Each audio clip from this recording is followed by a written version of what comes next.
It's Monday morning. It's good morning. Finished all the house chores. I'm ready to talk some 49er football, man. So Kyle Shanahan is he on the hot seat? Trey Lance, his debut. We're going to get into all that and more. Let's go. Intercepted. It is picked off by Eric Crocker. Over midfield, he'll run it all the way into the end zone. Touchdown.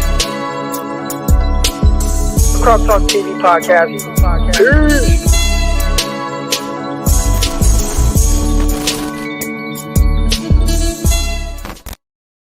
Welcome to another episode of Croc Talk TV. I am your host, former NFL and NFL defensive back, Eric Crocker. And man, I'm up. It's early. I'm like, you know what? Let's talk some 49 football. I see it all up and down my timeline. Obviously, already I've touched on some of these things. Locked On 49ers. If you haven't already, go subscribe. Locked On 49ers. Locked On NFL Draft. Talked about a lot of draft prospects from over this weekend. Some performances that stood out. Drake London. Why isn't he talked about with the big dogs as far as the receivers? Nobody's talking about him. Dude is killing it. All right. But yeah, so make sure you guys go listen. Locked On NFL Draft. Locked On 49ers. We got questions coming in out the gate, man. And this is a hot one. Does Jimmy play for the 49ers again this season? I want to say no, like barring any injury or anything like that. But Kyle Shanahan is not very predictable. Kyle's not very predictable, man. So what I thought was best for Trey Lance leading up to this moment, Kyle has thought the opposite. So it's kind of hard for me. I don't think our thoughts are aligned with what we think is best for Trey Lance. Me personally, when it comes to Trey Lance, it was very clear what his strengths are, his weaknesses, areas that we felt like he can improve on, what's easy to improve on, what's hard to improve on, and how you improve on it. Now, I'm not a quarterback coach. I'm not an offensive coordinator. I just watch a bunch of football, and I have takes on all these other guys. I've seen these other situations, and most situations aren't identical, right? Like everybody has to be handled different way.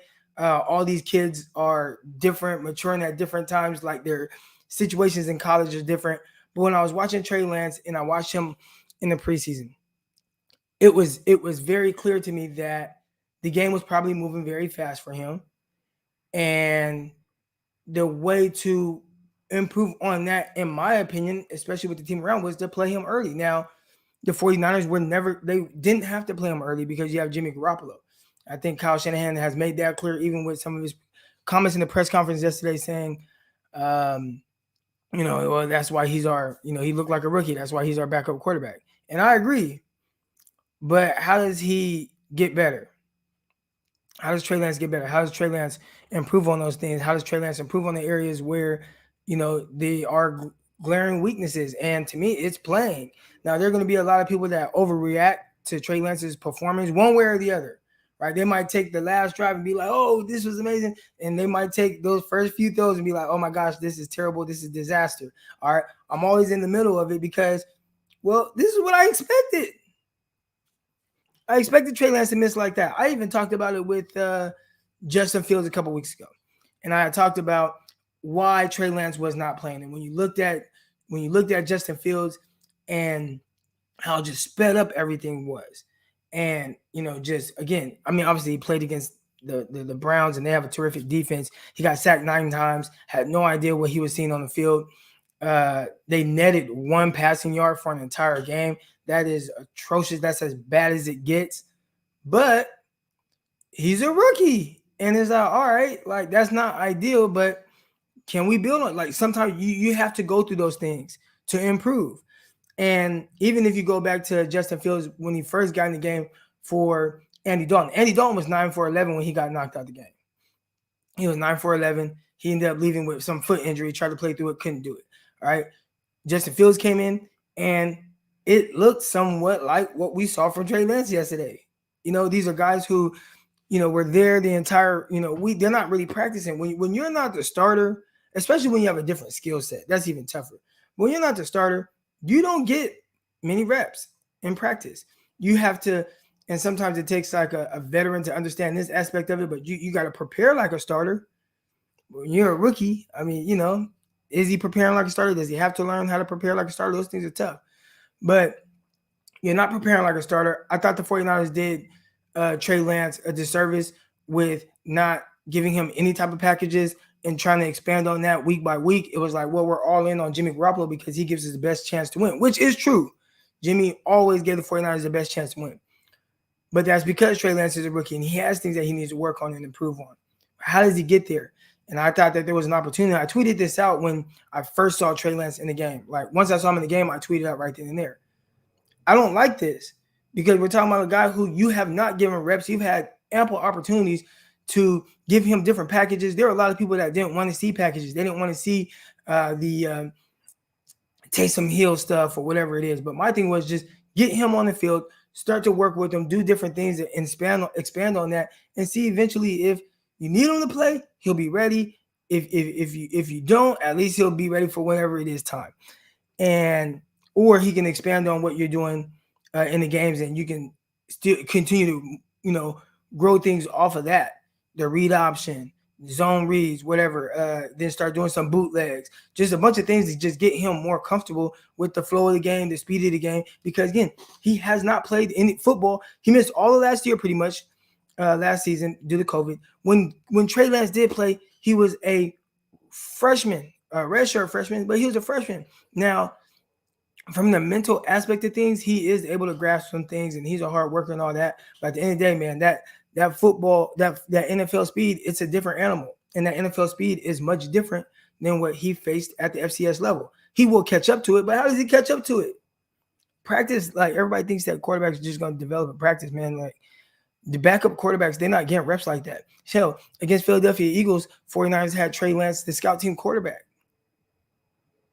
So I do think that there's an area where, or how can I put this? Trey Lance should only get better. And that's what we've seen with all the quarterbacks. But also what we've seen from all the quarterbacks, and I'm talking about the rookie quarterbacks, they all have gone through these really weird moments that did not look great. I watched a Zach Wilson game. I didn't watch it. I looked at, I'm looking at things and everything on Twitter and all that. There was a game week 2, Zach Wilson, in the third quarter, he had 4 completions and 4 interceptions. All right, I'm going to say it again. Zach Wilson, and we're talking about Zach Wilson, who was able to prepare for the game the entire week. They created the whole game plan around him. He had been the guy, the whole time, the offseason, the training camp, all that stuff. And it's week 2, and Zach Wilson had a game where he had completed in the third quarter 4 completions, 4 interceptions. And he played last year. You know what I'm saying? Now, did I look at that and say, oh man, Zach Wilson, he's going to be a bust. He's not ready for the NFL. Like, no, but no rookie's really, truly ready, except for Mac Jones. He looks ready. But these other guys, they have these terrific skill sets, and you start to see them making plays. And you look at Zach Wilson yesterday, and they beat Tennessee without A.J. Brown and Julio Jones, but they beat Tennessee, and you start to see Zach Wilson getting more and more comfortable, and he starts to make those throws down the field, and he's more accurate to different levels of the field. And you're like, you know what? It's coming along. But I feel like for all these rookies, it was never about this year. Even with Trey Lance, when everybody, and if you go back to, I don't know, I'll try to find it for you guys and cut it up and post it in here, but I was talking about it. For the 49ers, I did not care about this year when it came to playing your young guy, Trey Lance. I didn't care about 2021. Everybody was like, well, it's Super Bowl. And you guys have heard me say this on podcasts and all that. Locked on 49ers, make sure you guys listen to it. I didn't care. Everybody's talking about Super Bowl. 49ers have not won a Super Bowl since 1994. You know what I'm saying? They haven't won a Super Bowl since 1994. So what gives you the best chance and best opportunity to win a Super Bowl? It's having a guy like Trey Lance. But how do you get Trey Lance up to speed? He has to play this year, and he has to go through his ups and downs. He had weird moments in preseason. He had high moments in preseason. He showed you, okay, this is where I'm at. Inconsistent passer. I'm missing stuff I probably shouldn't miss. But then I'm also making plays that these other guys can't do. How do I get it more to where both of them are, more high end, high level. And you go through these ugly moments. You go through these times yesterday where he's throwing slants way over here, or this pass is batted down, or whatever. And okay, he's dropping his eyes too soon. You go through all these moments that are ugly and have some high moments, but are ugly to get ready for next year. I said it once I found out we had a cap guy on Locked On 49ers, and he had told me and Brian Peacock that if the 49ers were to cut Jimmy Garoppolo week one, right after the preseason or whatever, they would have freed up $24 million, right? Now, what is that for $24 million that you do? You could roll that over the next year. So when you combine the $25 plus million that Jimmy's going to get next year, or is not, and then that you're basically freeing up almost $50 million from letting Jimmy go week one and rolling that amount over. All right, so you got $24 million this year, 24 next year, whatever it is. We're talking about 48, close to $50 million that you get to roll over and use that money to build a great team around your young guy, right? So my thing was, I get it. All y'all think Super Bowl and all that. That wasn't what I was thinking. Now, Kyle Shanahan can't think like Eric Crocker, but I was thinking at that time, and I know you can't do it. I know you can't do it from a realistic standpoint. You can't do it. But let Jimmy walk or trade him or whatever. Try to do whatever you can. Get him off the books. Roll that money over. Build an elite team next year. And get these meaningful reps for Trey Lance. Because at the end of the day, Trey Lance is going to give you more of an opportunity to go further once he's up to speed. But he's not there yet. How do you get him there? You got to play him. It's going to go through. It's not going to get better right away. I hope 49er fans understand that.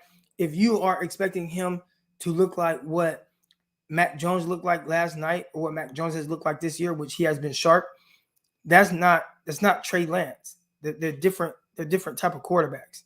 Now, if that's the quarterback that you want, then yeah, get him. I like more playmakers. Now, I'm not saying that you have to win that way. That's just more of what I prefer. I think you can win any way that you want. I prefer more of the playmakers. So I prefer a Trey Lance. I just know you have to get Trey Lance up to speed. Again, coming from FCS, they had a lot of pro concepts in their offense. He's able to grasp a lot of things, but at the end of the day, has not played in over a year in the meaningful snaps. Playing in the NFL now, game is moving fast. Already was up and down as a passer. How do you improve on those things?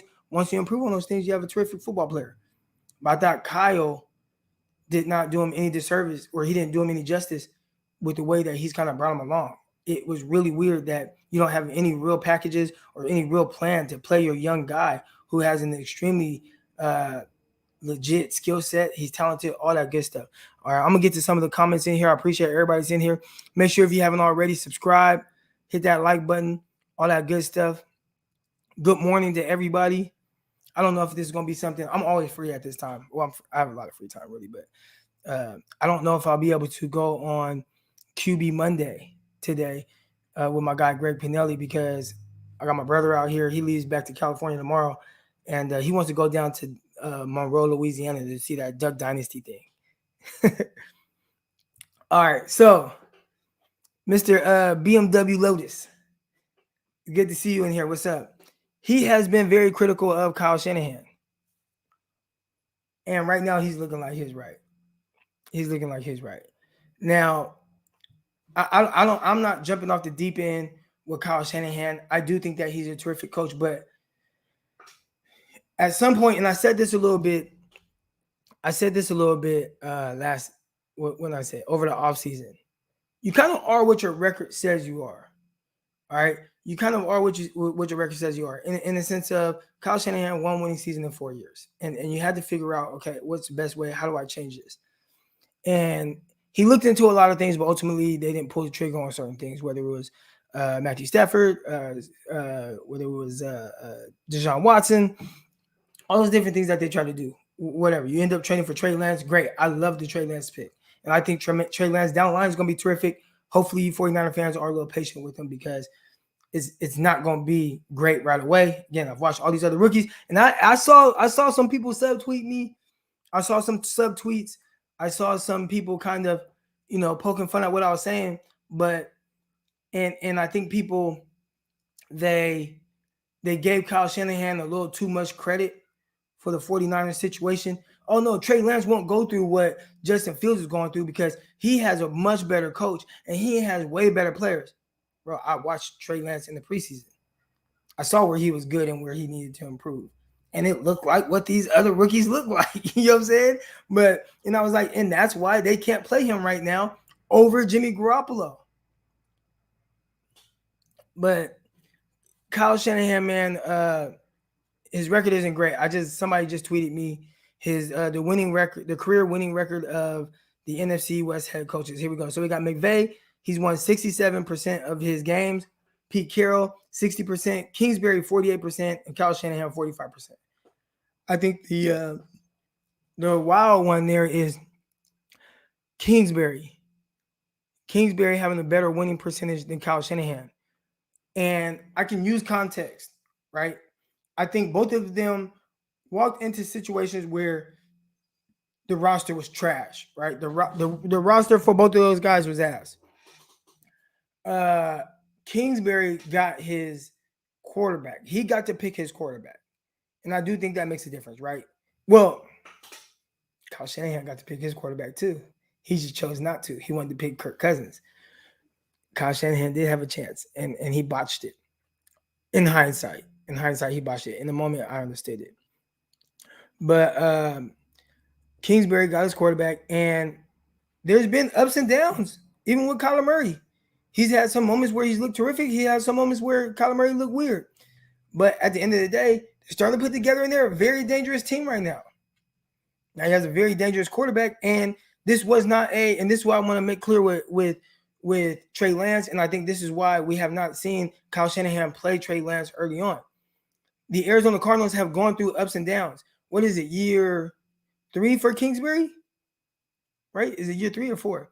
I want to say it's year 3 for Kingsbury, and he had to go through 2 years of not making the playoffs because he's playing a young guy, and he has to. And now there's other things with Kyler Murray. Here's some things about him being a leader and all this, that, and the other. Has to learn how to do that. I think all that wild stuff, but are you willing to have Trey Lance in there and go through a year, maybe 2, of not making the playoffs? And when you play rookie quarterbacks right away, you have to go through that. I think Kyle Shanahan elected to go the other route with this, but I think it's kind of and it's hard to tell a coach this. We can look at it as fans, but tough. It's tough. Kyle was in a tough situation. Me personally, I would have had the conversation with Jet York. Hey, Jet, not going to lie, man. Love Jimmy, but can we trade him away while we're bringing this young rookie guy? I'm going to stick with him. It's going to be a rocky year 1, but ultimately we're going to improve on that and get things going down the line. That, and I think fans would have noticed that there would be good, there would be bad, but Kyle would have, created an offense around Trey Lance that could be successful, and by week 4, week 5, we see a better version of Trey Lance. But instead, now he's going to have to go through those growing pains now in the middle of the season. Now, what are your expectations? That's what I want to know from y'all. What are your expectations for Trey Lance moving forward? So Young Leak, you say Trey Lance will be fine, which I agree. Trey Lance, I know he'll be fine. But when you say Trey will be fine, what do you mean by that? What do you mean by that? Are you concerned that Lance starts this week on the road, possibly without Trent Williams or Kittle? Listen, it's the NFL. You got it. I can't, whether I have concerns or whatever. Like, to me, the outcome of the game, I don't care about any of that, and I never cared about that this year as long as Trey Lance was playing. I don't care about the outcome of the game, the wins, losses, and things like that. And this, again, Kyle Shanahan can't think like this. But I don't care about that. My whole thing is, can we get Trey Lance ready to where next year he'll be more suited to take on everything and have the 49ers extremely competitive, and he'll be more consistent with his passes and not be, playing so fast and so sped up. It was always about that for me. But Kyle Shanahan can't think like that. He has to think playoffs, Super Bowl, all that type of stuff. But when you talk about, are you concerned with Lance? No, because my my expectations are different for Lance. I know I'm going to see some wild misses, and I know I'm going to see some splash plays. And it's all about getting the wild misses out of there. But you're not going to get that out of there until he plays more. So that's my expectation for it. So am I concerned or anything? No. I know there's going to be some really ugly moments, as there were for most of the other rookie quarterbacks outside of Mac Jones, which even Mac Jones had the 3-pick game against who was it? Who did he have the 3-pick game against? It was last week. Mac Jones had the 3-interception game. But again, I watched those 3 picks too. All interceptions aren't created equal. And he got let down a little bit by Jonnu Smith. All right. All right, here we go. So, yeah, I had asked a question. And we got a bye week after AZ. Yep, I agree. Okay, like play at the end against it was great sight. To be honest, okay. So I tweeted this out before that last drive. I said I expect Trey Lance to do well on this drive, and the reason why I expected Trey Lance to do well was because there was one thing that I noticed in preseason when at the end of drives and when Trey Lance just started to kind of play free. He was his best. He was at his best, meaning there wasn't a whole lot of thinking involved, right? It was just, okay, we're playing fast. We're going, I just got to make this throw. We're going to keep, we're going to get moving. There wasn't the huddling up and just, everything start to sink into his brain on, okay, oh man, I got to go here. Okay, I got to do this. No, when Trey Lance was able to play fast and he had to just go, it was boom, boom, boom, boom, boom, boom, touchdown, right? We saw that several times. So at the end, obviously, like at the end of this game, maybe Seattle will play a little bit softer. I don't know. I hear, in theory, you think that they would play softer. From what I'm hearing, they did not play softer. They played everything tight. They did not go into a prevent defense. So I have to take a look at that. But I expected him to do well on that drive because a lot of the thinking was taken out of it. It's just go out there, play, make plays. And I thought that's what he did. And he, at the very least, on that drive, still had a wild miss, but was completing passes, threw some good ones to all areas of the field. I like the drive throw to the end zone to George Kittle, giving him an opportunity to come down with that. Obviously, he almost got his head took off, but I liked all that. The screen to Debo was a little high, whatever. Okay, get the young boys settled down a little bit. But when you go like that, one, you make the defense more simpler because they can't really get super situated. And then you have a Trey Lance again. He doesn't have to think a whole lot. It's just, okay, boom, okay, let me make a play with my legs. 4th and 10, get up out of there, make a play with my legs. Like, you saw the playmaker of what he is. Now it's just getting him to be able to play like that at all times of the game. Not saying this is going to always result in a touchdown, but with him, how he doesn't have to think in that 2-minute drill, 2-minute offense, getting more of that. You know what I'm saying? But yeah, one thing, man, like thoughts on his throwing mechanics. I think when things are moving fast for you, he's probably going to revert back to some of his old, quote unquote, bad habits. So again, it's going to all be about getting the game to slow down for it. I wish I had my guy, Greg Pinelli, on right now. We'll see if I can go on later. I'm about to go to Monroe, Louisiana in an hour or so. But so I don't know if I'll be able to have QB Monday today. But we talked about Josh Allen.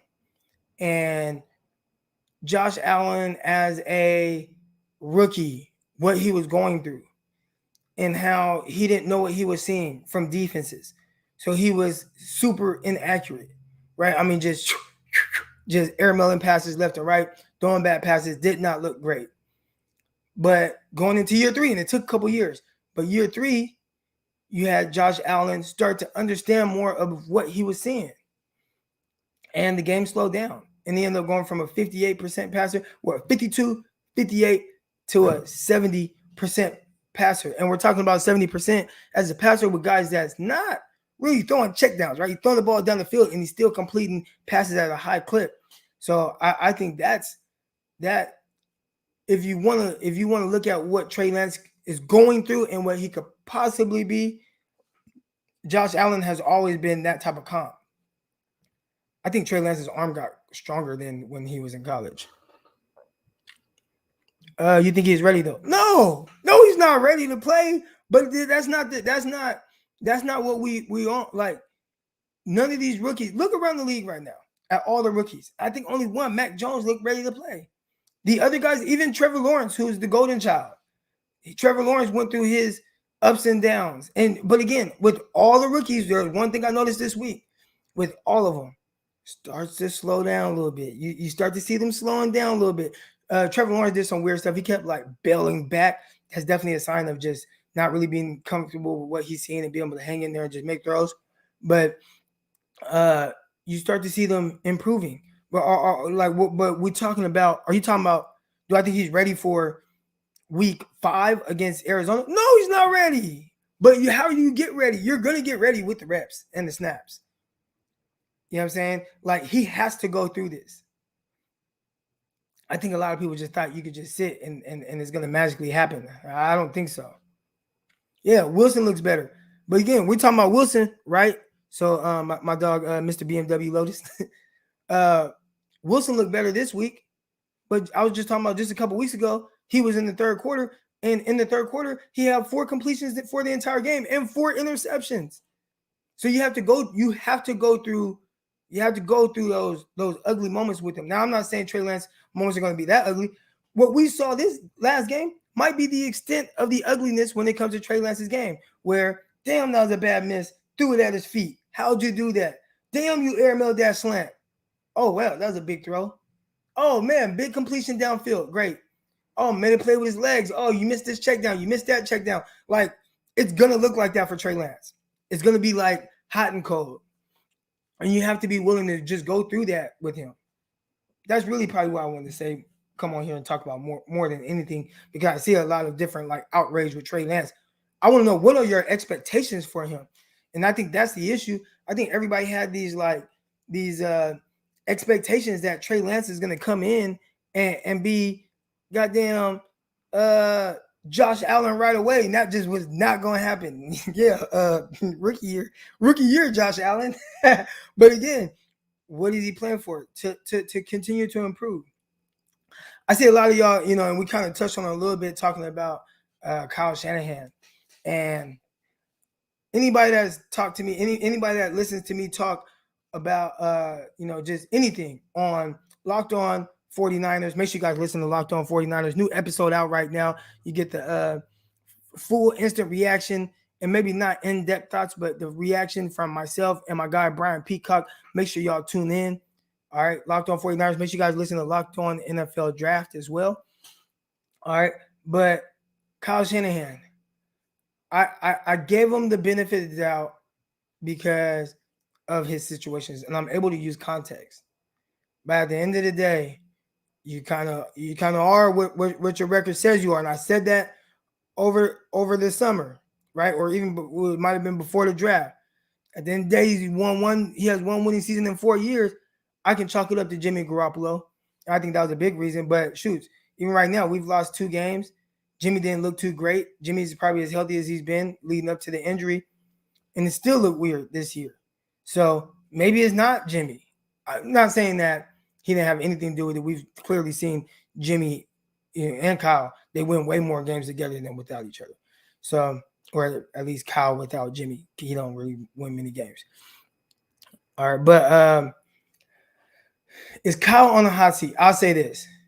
Unless he does not win another game, he'll be here next year. And for Kyle, it should right now be about, what can I do to prepare this rookie for next year? And no, I'm going to have to go through these growing pains. I think Kyle doesn't want to go through the growing pains of playing Trey Lance.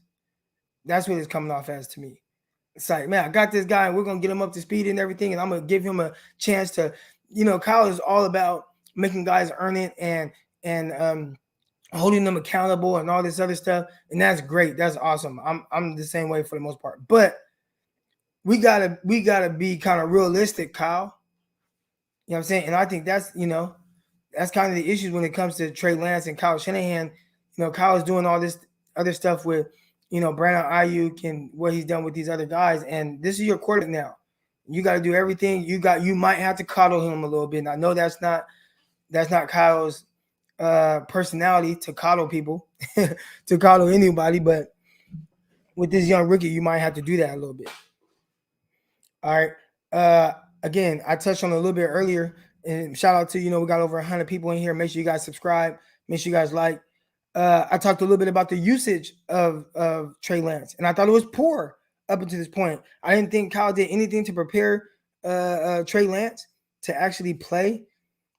I mean, how do you go through 3 games and Trey Lance played 5 total snaps, including 0 snaps against the Philadelphia Eagles?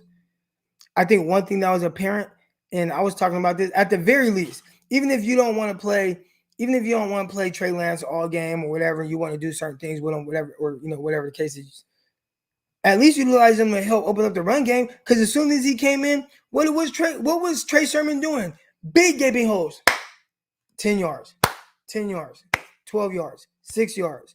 That's off of the threat of Trey Lance being able to keep it. You mean to tell me when the 49ers are averaging 2 yards a carry in these other games, you couldn't utilize that at all?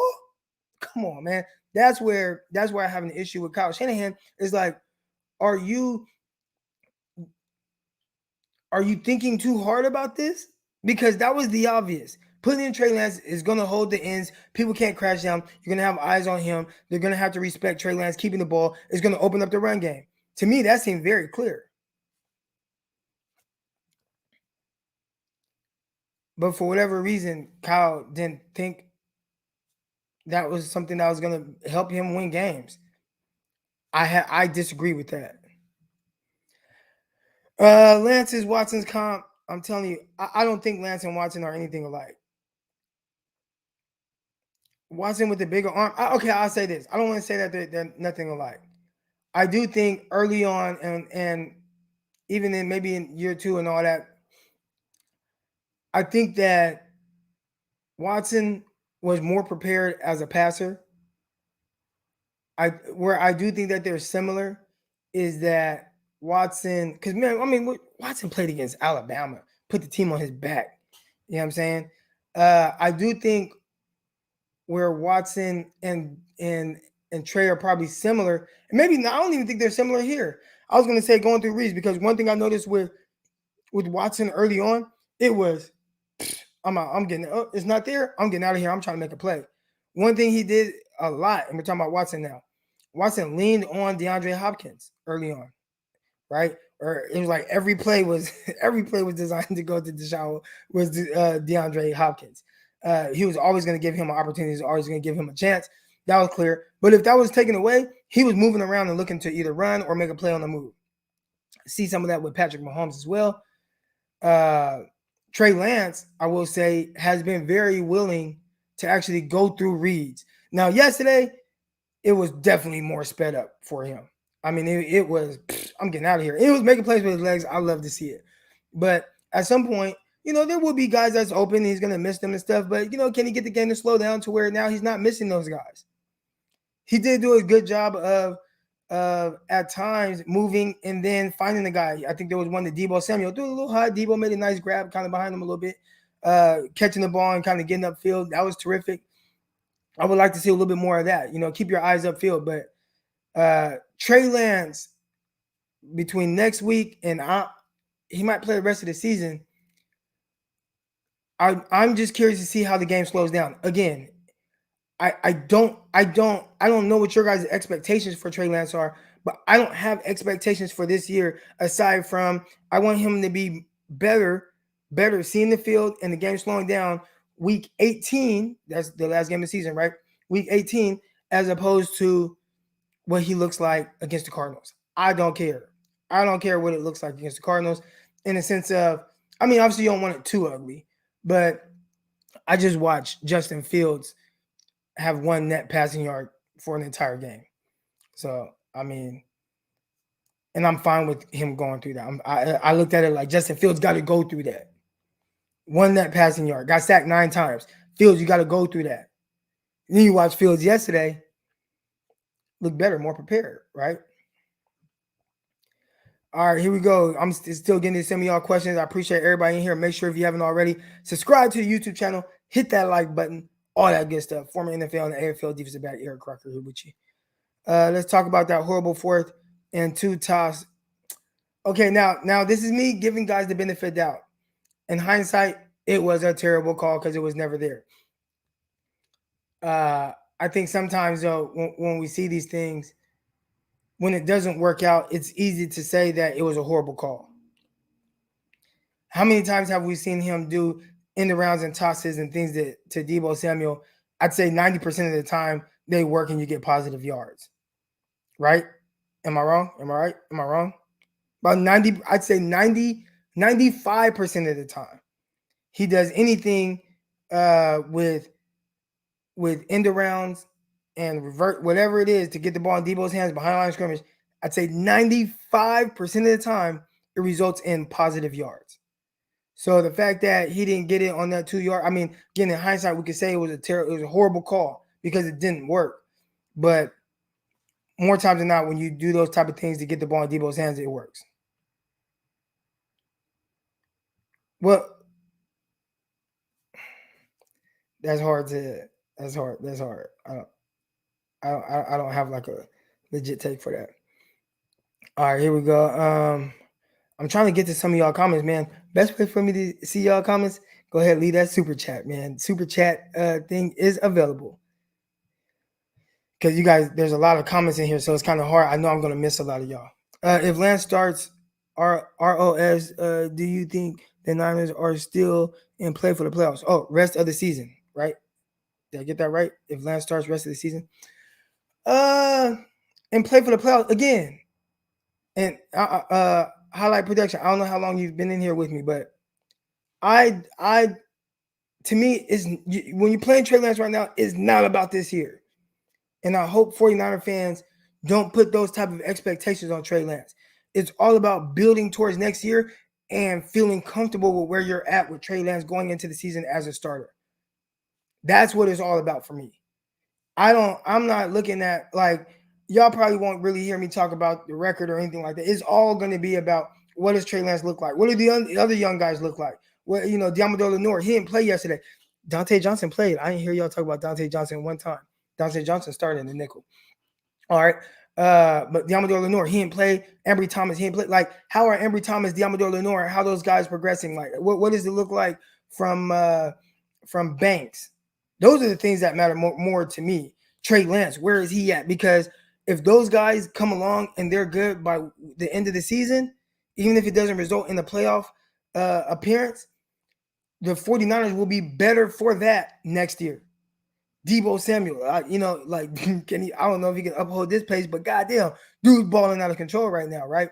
Brandon Ayuk, does he start to get on the road? Does he start to get back on track? Like, those are the things that matter more to me than making the playoffs this year if Trey Lance is playing. Now, if you're talking about Jimmy Garoppolo, then yeah, it's playoffs or bust. But when you have Trey Lance, didn't play last year, played the year before, was a redshirt freshman, played at North Dakota State, FCS level, comes in with some really good stuff. I think he has a really terrific pro game skill set, but the game has to slow down for him. The game is fast. All these other rookies are going through it. He's going to go through it as well. It's the playoffs. Get him ready for next year. If Trey Lance finishes the season strong, whether it's playoffs or not, next year you're going to be rocking and rolling. Heading into next year, the talk around the 49ers is going to be different. Now, talk about Kyle Shanahan, he'll probably be on the hot seat. I think 100%, I'd say I'm 95% sure no matter what happens this year, Kyle Shanahan will be the head coach next year. Super Chat's not available. Hold on, y'all. Hold on. I got my monetization on. Oh, no. Let's see if we can fix that real quick, y'all. Hold on. Monetization. Supers.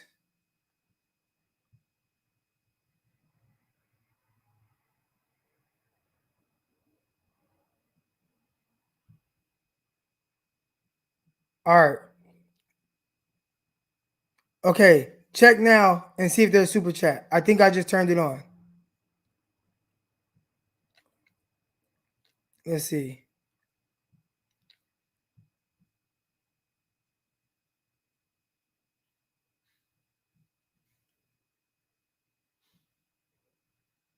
Hey man, I'm saying, man. Oh well, I mean, obviously we all want money, but check and see if the super chat is on now, y'all. Y'all let me know. Y'all might have to refresh your page. You might have to refresh your page. But anyways, we'll get that going. I just turned it on just now. It was off. But regardless of that, man, and again, appreciate everybody that's in here. Make sure you guys subscribe. Make sure you guys like all that good stuff. All right, it's whatever. It'll be back on soon. So hopefully I just get to your guys' questions. Croc, is the season over?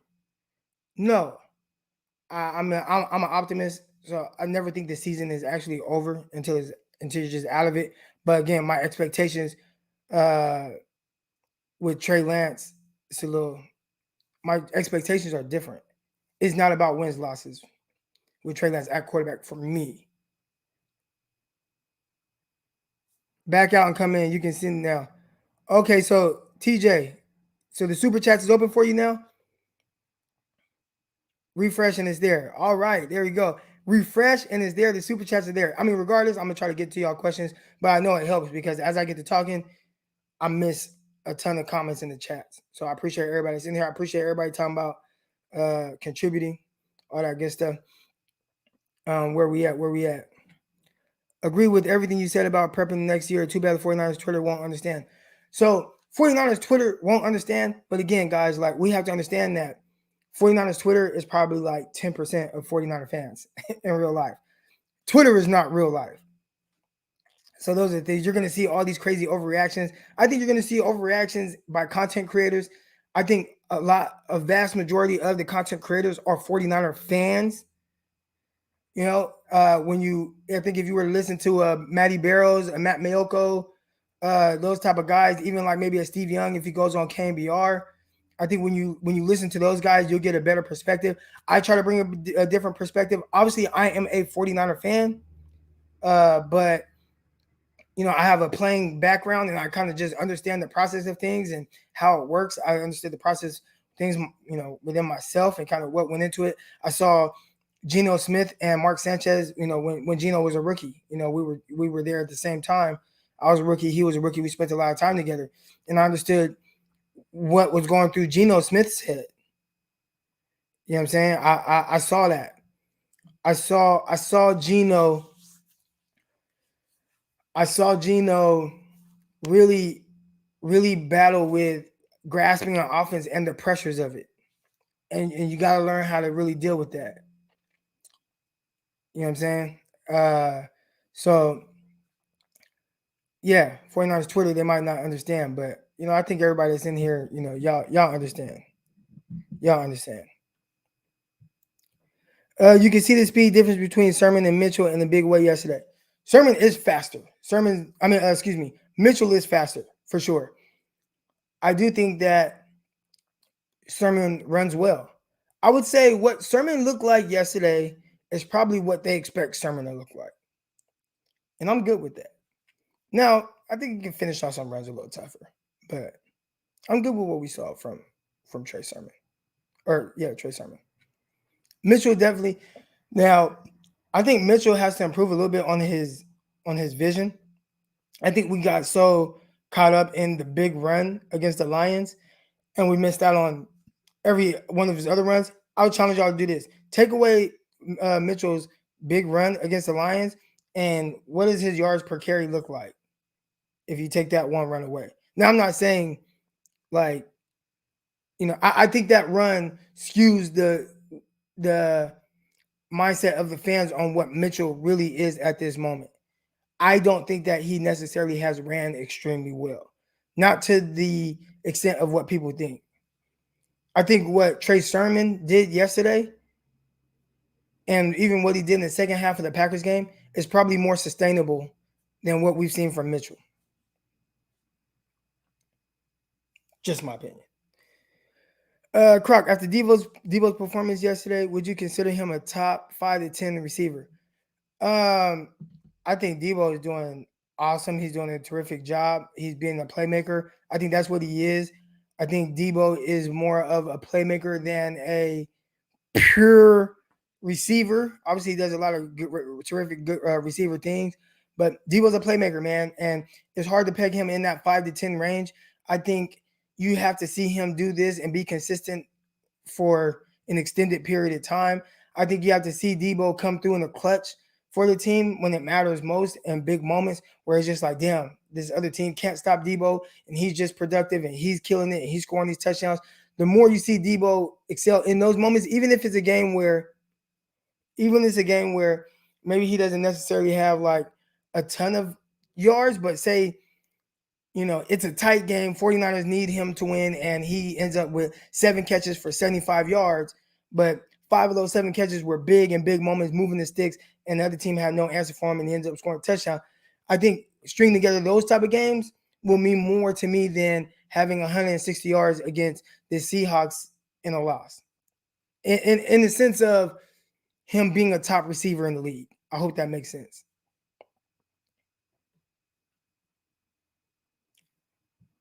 Debo is undersized in my opinion. Debo's he's not undersized.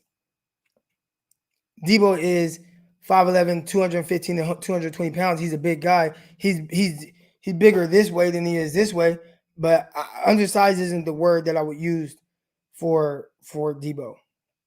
I think he has more than enough size. Pause.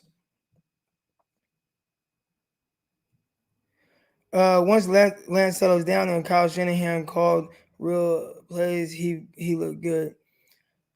Again, we have to use we got to use context with the last drive. And again, I thought that Trey Lance would do well on the last drive.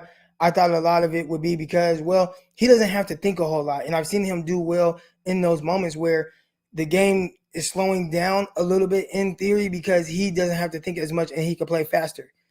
It's hey, I just make this play. He turns into a playmaker, and he is that. Again, the mental aspect of it that's going to come along. He's just not there yet.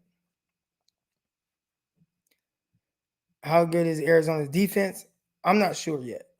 I know they got some playmakers over there. I have to watch the game. I don't know if I've just sat down and watched Arizona this year. I've been busy all over the place traveling, went to the 49ers game, did all that. Like I don't think I've just sat down and watched Arizona. But I will this week for sure. And I'll let you know. I will come back to this, Tavarius. Excuse me. Appreciate the comment. Croc, I love whenever you say something that could sound says you always pause. Just got to let y'all know I'm aware. I'm aware of what I just said. What's your expectations for Trey Lance next game? I could tell who just came in here, who been in here from the jump, because I touched on this a little bit. But I don't, my expectations aren't game to game for Trey Lance. It's from now to week 18, the end of the season. Those are so game to game. I know there's going to be weird moments and there's going to be good moments. My expectations is that it looks somewhat like what we just saw against Seattle. Now, obviously, it should look a little bit better because they're going to be able to he's getting all the reps in practice. They're going to build a game plan around him. I'd say the bigger one is, what does he look like coming off of the bye playing against Indianapolis? That's the one where I'm like, okay, I'm really curious to see how he progresses in that time. Where it's like, well, I am the guy. Hopefully, Kyle Shanahan commits to him. Maybe Kyle Shanahan does what I don't know if you guys remember what Jim Harbaugh did. You guys remember what Jim Harbaugh did with Kaepernick and Alex Smith? I say there's a chance Kyle Shanahan does something like that. Y'all let me know if y'all remember. Also, Indy's defense is suspect. Indy's been kind of suspect this year, man. Did they end up pulling off a win last game? Because I don't think they had won a game. When are we going to start putting blame on Kyle's play calling? I put more blame on Kyle's. How can I put this? It's not really there is a chance that maybe Kyle's just not a good head coach. I'll put it that way. Now, I've been giving him the benefit of the doubt. And again, talk about the injuries. We talk about all those other things that kind of could lead to having one winning season in 4 years. I've thought that Kyle was a high-level coach, and I thought because Kyle Shanahan, the last 2 times he's had his starting quarterback for all 16, now 17 games, but all 16 games he went to the Super Bowl. So to me, that says, well, high-level coach, right? Now, maybe it doesn't mean that he's a high-level head coach. And I don't know, because again, I'm naturally going to, I look at things through a different lens, and I try not to overreact one way or another. I will say now we have more than enough of a sample size to say things are getting a little weird for Kyle Shanahan. It's getting a little weird. And it's getting a little weird. The offense is supposed to be your baby, and your offense has been the weirdest part. I'd say this, Kyle Shanahan is not doing D'Amico Ryan any justice. He's actually doing D'Amico Ryan a disservice. I think that the defense has played very well. I think the defense has played very well, and the offense has let the defense down. The offense has not really been able to sustain drives. They're not scoring points when you need. The defense has stepped up and gotten plenty of stops.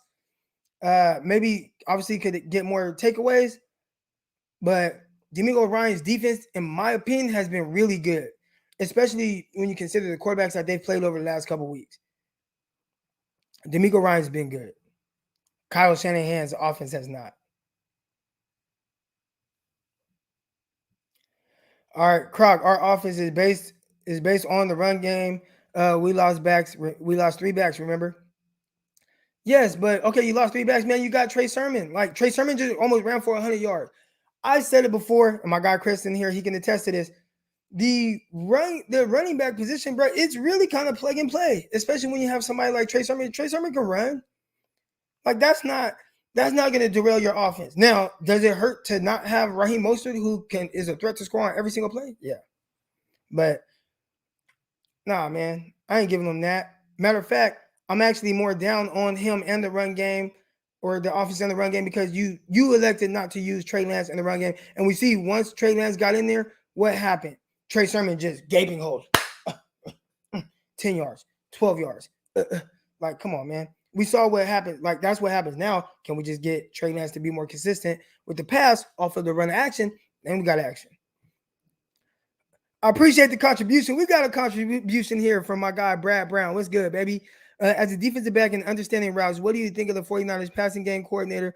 Wide receivers are always so clumped together. Ooh, so great point. Looking at it, and the guys that are playing out there were definitely more talented than I was. But looking at it from their perspective, we'll say this. Me being a defensive coordinator, right? Say I'm a defensive coordinator, and how I would play the 49ers, what their concepts and stuff have been. Bro, I'm sitting on everything. Pause. I'm sitting on all those routes. And I'm making it tough. You're going to have to beat me somewhere else. Now, with Trey Lance is different, because he will air that hole out, and he's going to throw outside the numbers.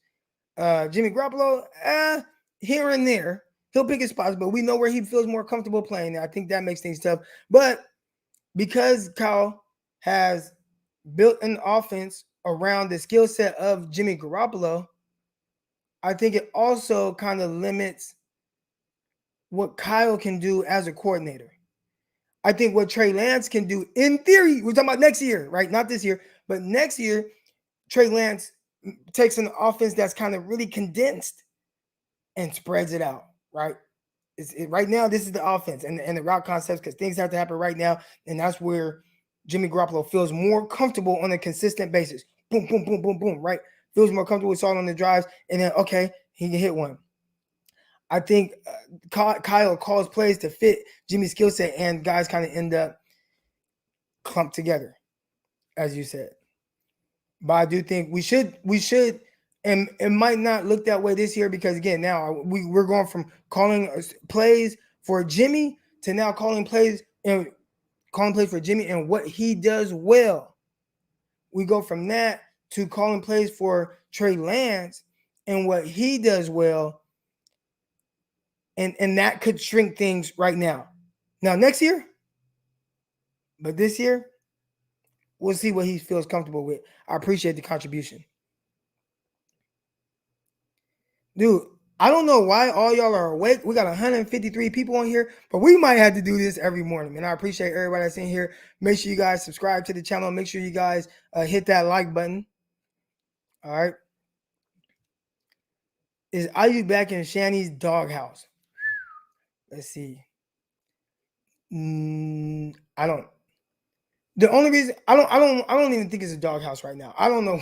I don't know what it is, but I will say they're not doing anything to get him the ball. Coaches can dial up plays however they want. You can dial up plays, you can whatever. You can do that however you want. They ain't doing it. They're not doing anything to really get the ball in his hands. They're getting the ball in Debo's hands. They got the ball in Kittle's hands a ton. They even tried a double pass and had Kittle open downfield and was taking a shot there. Obviously, the execution was poor. That could be on Kyle. But they're doing a bunch of different things to really get the ball in those guys' hands.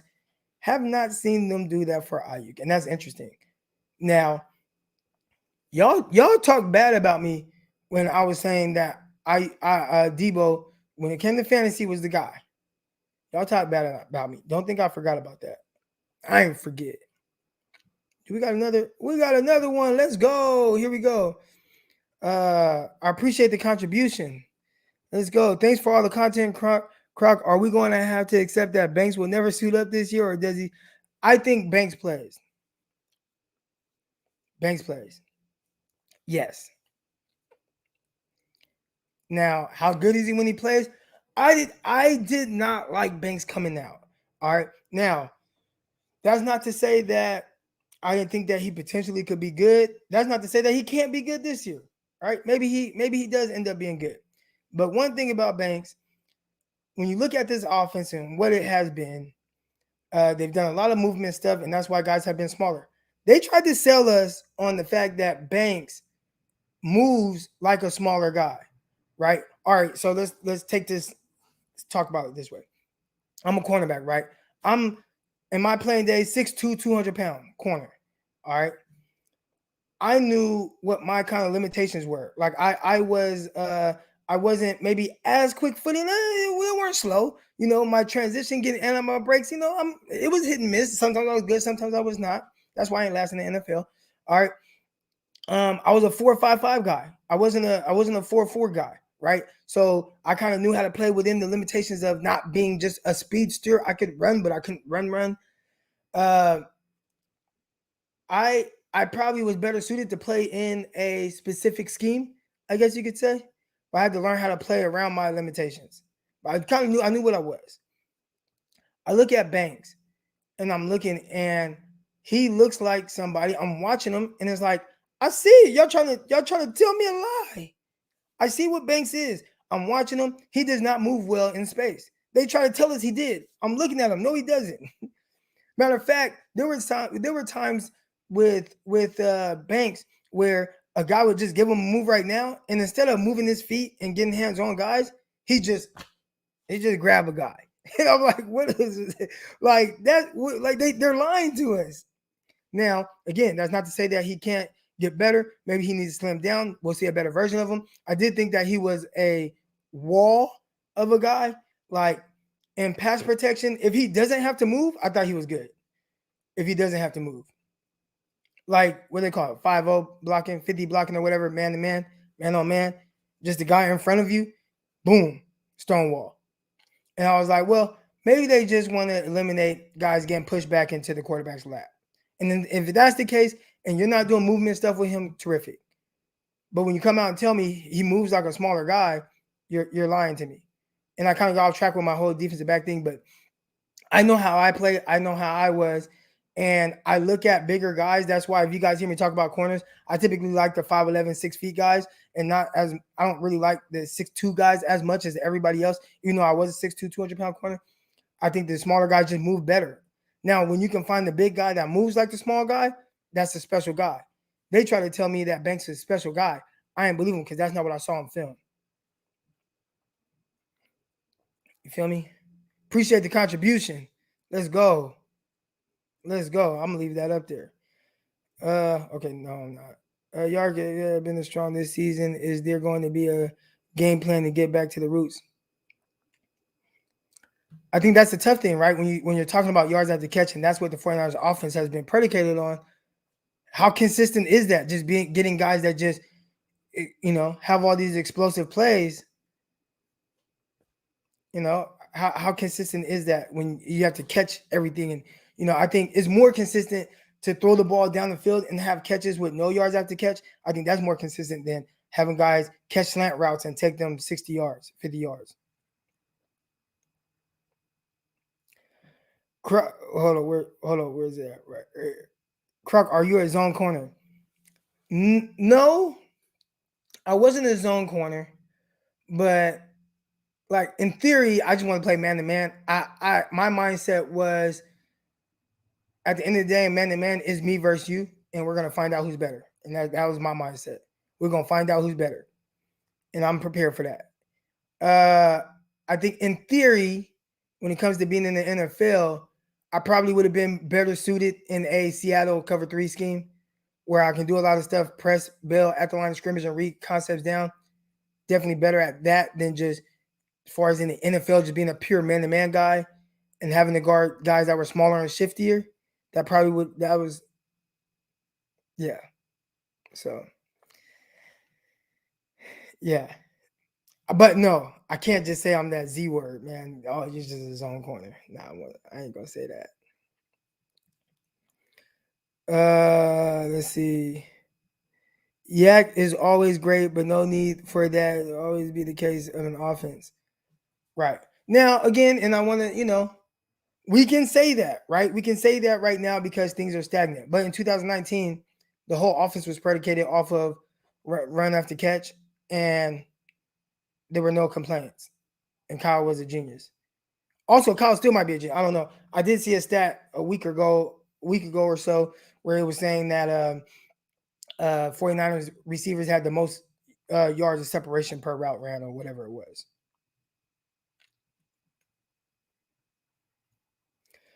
Overall, I think Mosley had a great game for his in-game back. Love their rep on the deep ball. McCabe, do you think that he can be a CB1 in the future? I love Emmanuel Mosley and the way that he plays. We're talking about a guy who is undrafted. And if you guys kind of really go back to some of my tweets early on, and I remember when he was an undrafted rookie free agent, Tarvarus McFadden was the big name. They got him as an undrafted rookie free agent. I watched McFadden. I watched Mosley. And I told people, this Mosley dude is better than McFadden. People were like, no. McFadden had 8 interceptions in 1 year. Like, yada, yada, yada. And I'm looking at him like, man, now remember, I'm not big on the 6'2", 200-pound corners. But I'm watching him and I'm just like, I see some limitations in his movement skills. Don't see those with the Mosley kid, right? I didn't know much about Mosley, but when the game started, I'm looking at the roster and I'm like, okay, I think there's a chance for them to stash this Mosley kid on practice squad. And they did. They stashed him on practice squad. He ended up coming in, broke his arm or whatever against the Raiders. Monday Night Football, that was the first time he suited up. He's been good since then. He's had some ups, he's had some downs. I think as someone who was an undrafted free agent, he's had a terrific career. I think when you watch him right now, he's playing high-level football. I think Mosley is playing high-level football. Against Devontae Adams, he gave up 3 catches on 6 targets for 20-something yards. Terrific, right? Anytime you're out there and, 3, and he's been targeted covering Devontae Adams, I thought he did a terrific job. Closing on stuff, coming downhill, making tackles, terrific. Playing against DK Metcalf. DK going to win some, and he won some yesterday. But DK also lost some to Emmanuel Mosley. I thought, like, damn, this is a big dog battle. If Mosley's name was Jair Alexander, I think we would hear more about the performance he had yesterday. If his name was, goddamn, what's my dog's name, man? Well, I can't think of his name right now. If his name was White, Tre'Davious White, I think people would be talking more about really kind of what he's done over the last 2 games, which covering 2 big dog receivers, one of the best in the league, and then another guy who's borderline elite. I thought he did well. But the crazy thing is, everything I listen to, everything I turn on, they talk about how bad the 49ers corners are. And I don't think the 49ers corners have been an issue. I don't. It's crazy to me. I hear that all the time. Oh, you got to do is throw outside the numbers. Oh, 49ers corners, they can't cover. What are y'all watching? Now, has there been an explosive play? Yeah, Deommodore Lenoir got beat downfield. Y'all been listening to me. Y'all know I've been saying he's not that guy vertically. Deommodore Lenoir. I think he's better suited and more profile to be a nickel and be a really good nickel. But I don't know. It's like, did the 49ers did the corners look like a weakness to y'all yesterday? I think because people have that mindset, they might look at a pass interference or whatever and say, well, this guy can't play. I don't think so. I think our corners have been really good.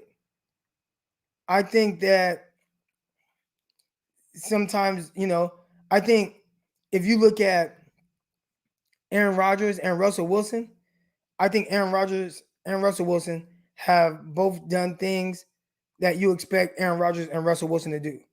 But overall, Russell Wilson just had 150 yards passing. Come on now. And then he okay, look at this. Russell Wilson had 2 touchdown passes. Who was in coverage on those 2 touchdown passes? It might have been the same guy. Wait, did he have 2 touchdown passes? Hold on. He had 2. He had to play the DK scored, yeah. So you had the DK Metcalf touchdown. Who he was lined up, he had Al-Shaair over him. That's not a corner. You had the touchdown to whoever that receiver was in the right corner when Russell Wilson spun out. Who was in coverage? It was a linebacker. Everybody talks about the corners. The corners are playing fine. Not a weakness. I see somebody talking about the hold on. Where's it at? Man, what y'all know about it, man? Come on, man. Let's go. Let's go. Stop playing. Let's go. I stole that chair from UAM gym. MJC gym. Me and my brother. My brother's actually out here right now. We both stole one. We stole one out the basketball gym.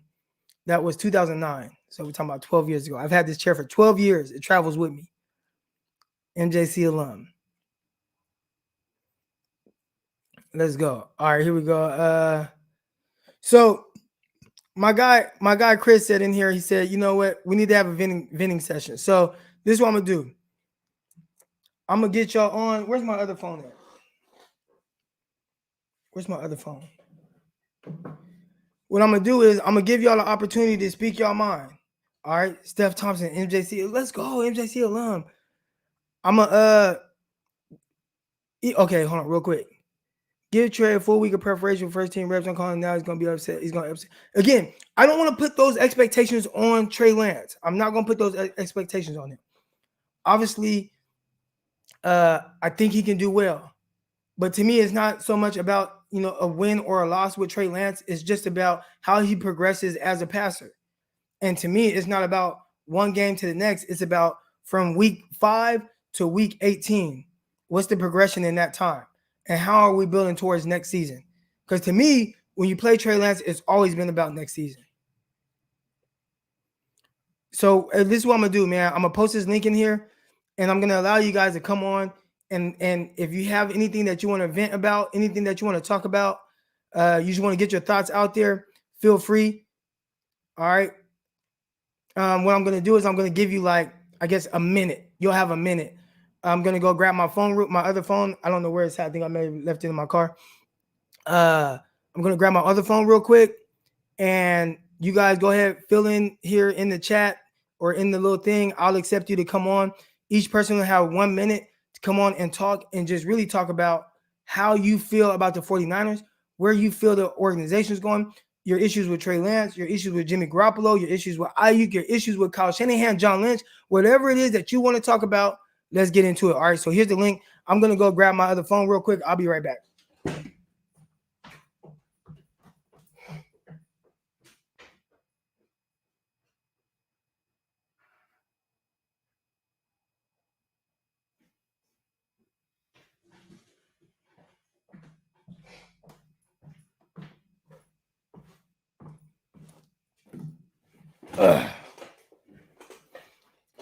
All right. Got my other phone.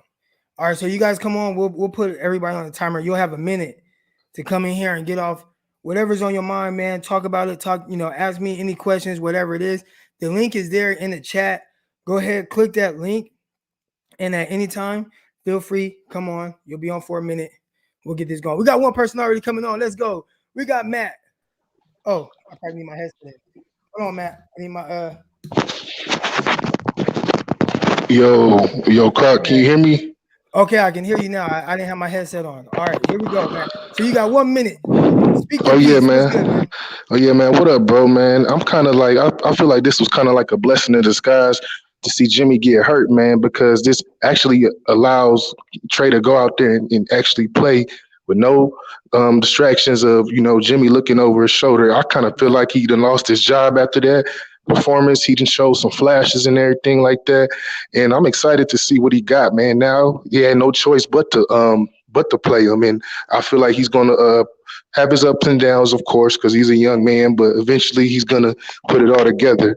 And yeah, that's all I want to say, man. Real I quick, watch Matt. the show all the time. Appreciate it. Oh man, I thank you. Real quick, Matt. Before you leave, I just want to ask you a question. What are Yeah, your for sure. expectations for Trey Lance? I don't really have too high expectations. I'm not expecting him to come in and just make it to the playoffs up in there. I just want to see him, progress as a starter. I want to kind of like, see his how he meshes with Debo and Ayuk and some of the young guys we got is especially the running backs, Sermon and Mitchell and everything like that. I want to see how he gonna progress. I'm not expecting, like I said, I know we're not gonna make to the playoffs or nothing like that, but I just want to see him, build the chemistry up with the young receivers that we have in Okay, Debo and okay. Ayuk and everything. Yes, sir. I like it. Now I'm not gonna say that they can't make the playoffs, but I agree in the sense of that. I mean, that's the goal, but not the goal. We want to see Trey Lance improve each week. I appreciate that. All right, but man, thanks for coming on, bro. I appreciate it. All right, for sure, for sure. All right, here we go. Next color, my guy, Roscoe's. What's good, man?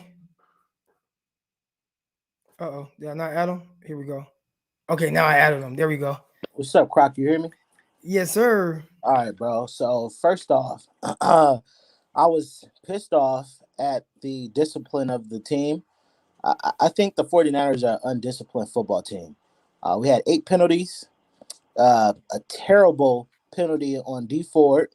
I think we had another terrible penalty, and that D Ford penalty extended the drive for us to score. And then, of course, since Shanahan came to this team, we've had a problem with turning over the football, Yeah. and I'm tired of it. Many people on Twitter was like, "Oh, Harbaugh. I mean, Shanahan is better coach than Harbaugh." No, I've always said that Shanahan is a better play caller, but he's not a better Right. coach. The Right. decisions that you have to make as a coach, to have the feel for the game, I don't think Shanahan has that. And yesterday that 4th and 2 call was so bad. I mean, that really just took a lot of air out the Did you game. hear my explanation of it? No, I didn't get a chance to. So my thought process on the fourth down play, and you're talking about the one with Debo Samuel, right? Yeah, yeah. So how many times have you seen Debo Samuel get the ball behind the line of scrimmage and not get positive yards?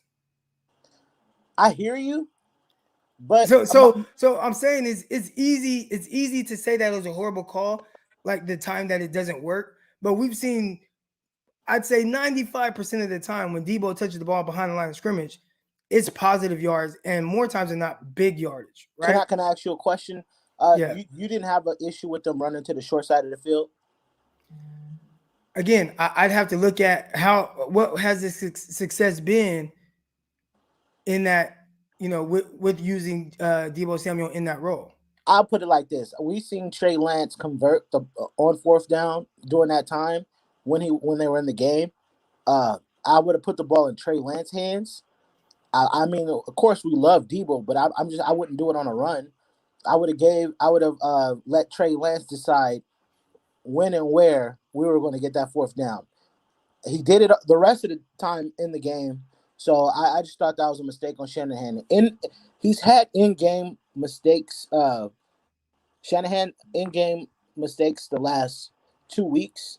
Uh, Certain play calls, certain decisions that he's making on when to go for it, when not to go for it. I just he is really operating. I said a B minus. A lot of other people said a C, but he's really been operating below what he usually operates at.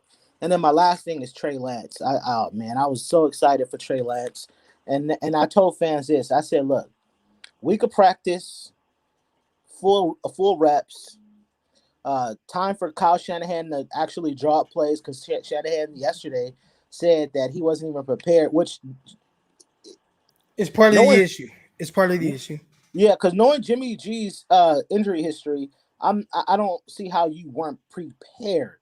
One thing about the Patriots that always made them good is that they were the most prepared football team game in, game out. Right. I And agree. I can't believe Kyle Shanahan wasn't prepared to at least have a few play calls ready for Trey Lance. But with all that said, I thought Trey Lance played extremely well. Of course, yes, he started off slow. He had some, floaters. He had, I understand. He has But some I terrible thought, passes. Yeah, he has yeah, some but terrible passes. overall, though, I thought he played extremely well. And for some reason, I don't know why, when we went to that full pass, McGlinchey was getting blown up by Dunlap. I don't know if y'all seen it, but and it wasn't just one time, because I know people like to say, well, he had one bad play. No, he got blown up a few times. But Trey Lance maneuvering in the pocket, I thought was amazing. And this is my thing I want to say. It's the last thing. I want fans to make sure they stand on what they say. They all said they are willing to live with the mistakes with Trey Lance going forward. A lot of them was like, oh, well, we would rather, live with those mistakes with Trey Lance than with an 8-year veteran in Jimmy Garoppolo. So all I gotta say is folks better stand on what they say, because y'all better not try to come for Trey just for having rookie mistakes. He's going to make mistakes. Right. Zach Wilson's had terrible games. Mac Jones has had terrible games. We all seen what happened with Justin Fields. I don't think Mac Jones has had terrible games. I know the results of the 3 interception game and like the I 2 mean, pick I know sixes. those. But I don't think he's that terrible. But I get what you're saying though. He's going. He's made mistakes basically, but Yeah. I'm like all the rookies plus even going back to well, maybe just Joe Burrow and some other players, but rookies are going to struggle. Rookies are going Yeah. to struggle. Folks got to live with it. They said they would live with it, so stand on what you say. But that's all I got to say. I'm excited for Trey Lance. I'm happy he played. And if Jimmy Garoppolo is starting next week, man, my It morale sounds is like gonna he's be going to be out at least 2 weeks. That's what it sounds like. So okay. Well, but if he happens to play next week, my morale is going to be really down. yeah, All right, crap. I agree. All right, man. Appreciate you coming on. Here we go. Next guy up, we got Dorian. Dorian, you're on. What's good, man? Can you hear me? Yes, sir. All right, awesome. Yeah, so man, I got two things I want to talk about. I guess two things I want to vent about. Number one is Kyle Shanahan's like always making the zone read offense whenever Trey comes in. Let that guy get an I formation, a single back, and different formations and stuff rather just the zone read. He's always in shotgun. You know what I mean? Yeah. So I feel like that's pretty frustrating. And number two is I don't know, man. I just feel like a lot of people are always talking about how Jimmy has this great record and stuff, but the defense has bailed him out multiple times. There's been a few times when he actually, won the game versus Arizona and the Saints and stuff like that. Really, it's Kittle, and then Jeff Wilson who won the game and stuff. But it's like people are like, oh, yeah, we need to go ahead and let Jimmy, Jimmy has a good record and stuff. I'm just like, look, man, I would rather have Trey and develop Trey, let him make his rookie mistakes, and have that cap space to go ahead and build other places for the team, in my personal opinion. Right. Nah, and I agree, man. I'm gonna take you off. I appreciate you coming on. Now I agree. I'm about to get J Rod on, but I agree. I think the main thing that people have to understand with Trey Lance, and I've seen some of the comments in there in the bottom, like, man, Trey Lance was crappy, or he threw passes in the dirt, and those things are true. He missed some passes badly, right? There's a chance that he's just never going to be this Aaron Rodgers accurate thrower, right? Or even we'll compare him to somebody else in his class, a Mac Jones accurate passer. But I do think that he's going to have this element to his game where he is a terrific playmaker. And we're watching Josh Allen. Even if you watch Josh Allen now, we talk about what he was his rookie year, 52% passer.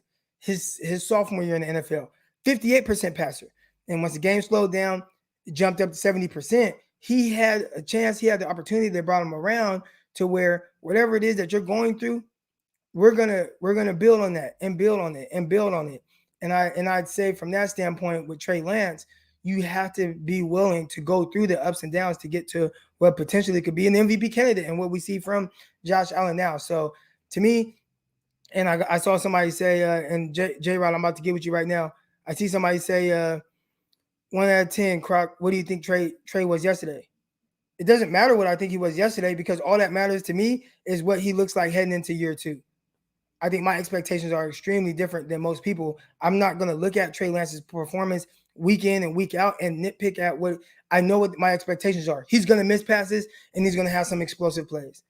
He's going to miss reads, but he might take off and run for 15 yards.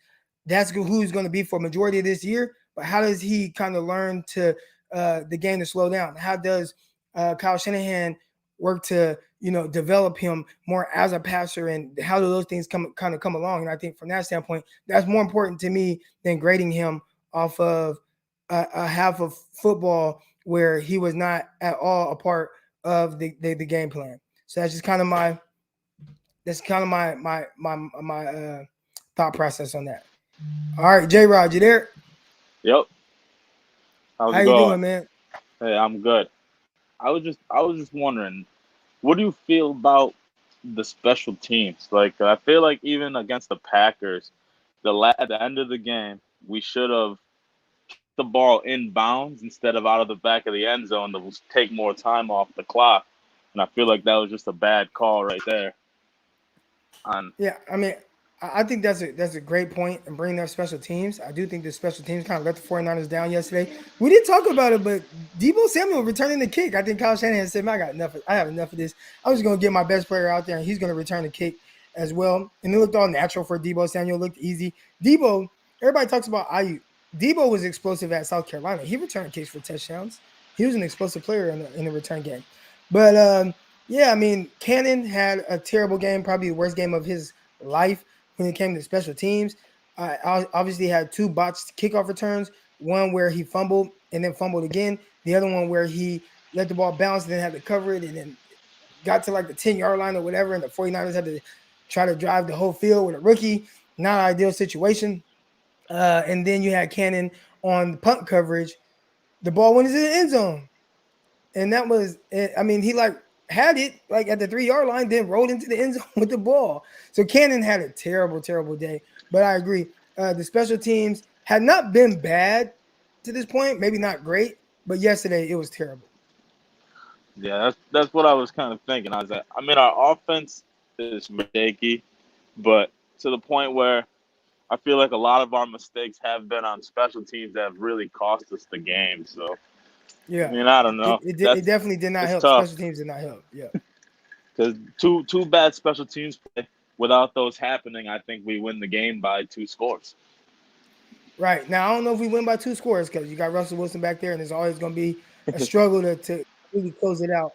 But I definitely think that the mishaps on special teams help the Seattle Seahawks for sure. At the end of the day, 49ers lost by 7 points, and part of those points that Seattle got was set up with a short field because of a botched kickoff return. But I appreciate you coming on, J-Rod. You're good. Thanks. All right. Here we go. Next up. Yo, what up, Crocky? This Dion, man. yeah, I see you got the hair in the photo. yeah. I don't have the hair like that no more. Yeah.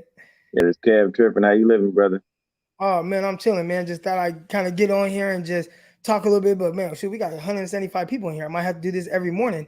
Real quick, I appreciate everybody that's in here. Make sure you guys subscribe, hit the like button, all that good stuff.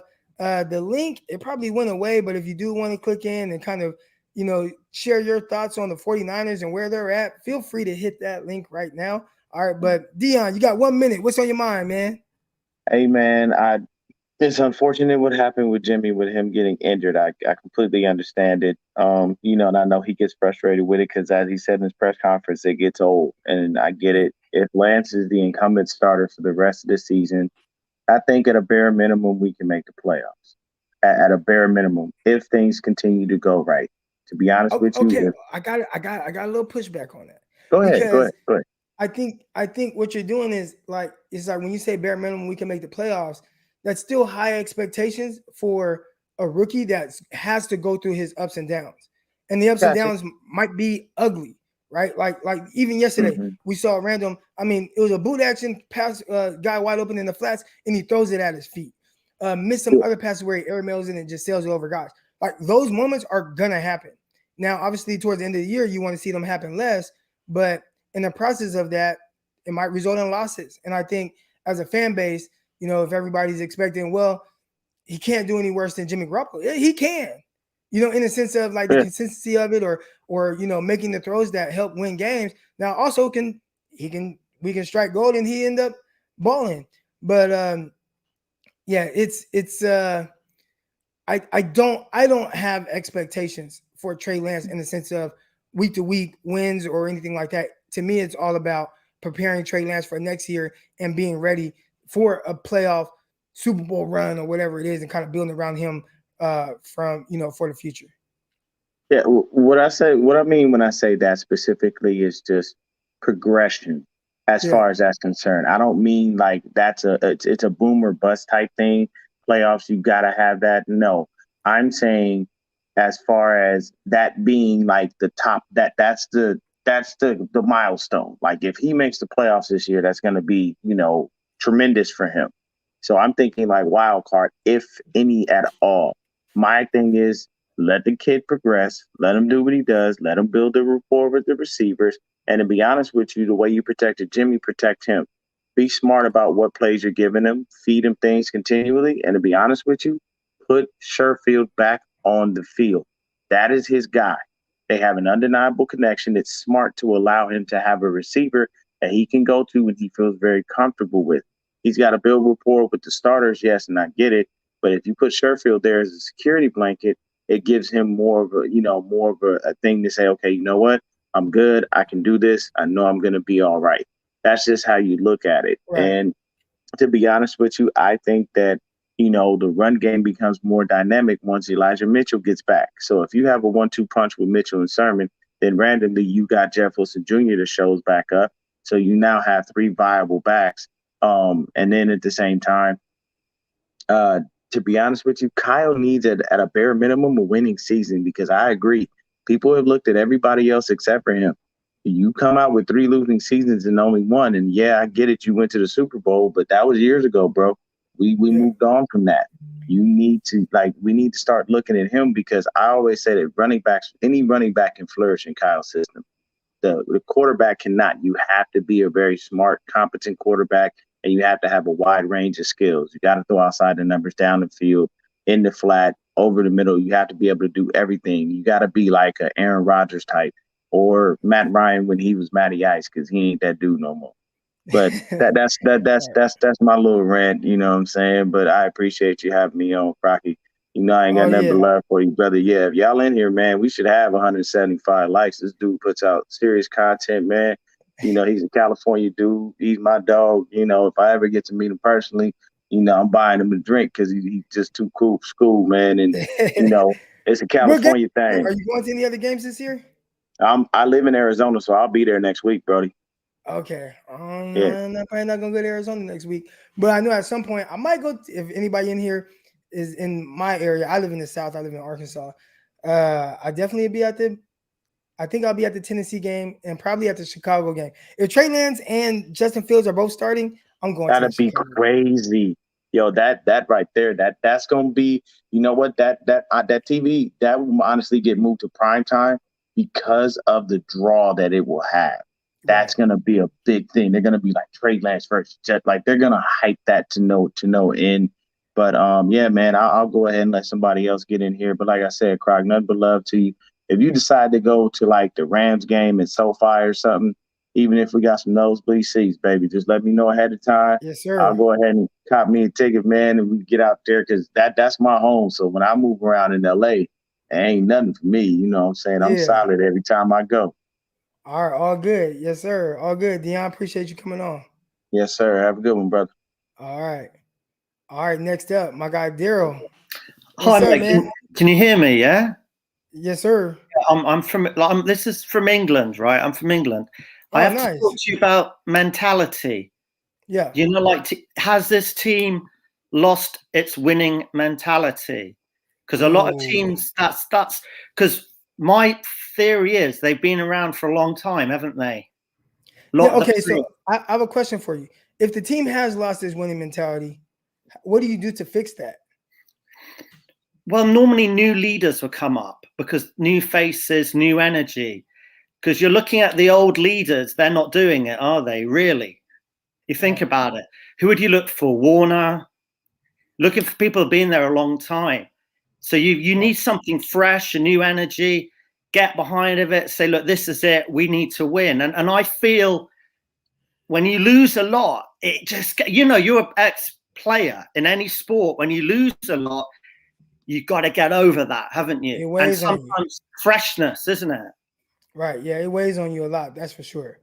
But, I think, like you said, when you start talking about the leaders and things like that, it starts there with, what are their expectations? Now, I think that they have high expectations, but for whatever reason right now, they're not getting the results that they're looking for. And I think when people look at Kyle Shanahan, again, I think he's a terrific coach, but I'm starting to kind of, all right, Kyle, I need to see something.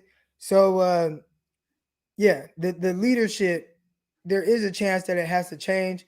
I don't think I'm willing to quite go there just yet. Do you think the old players, quickly, do you think the old players are still leading the team or not?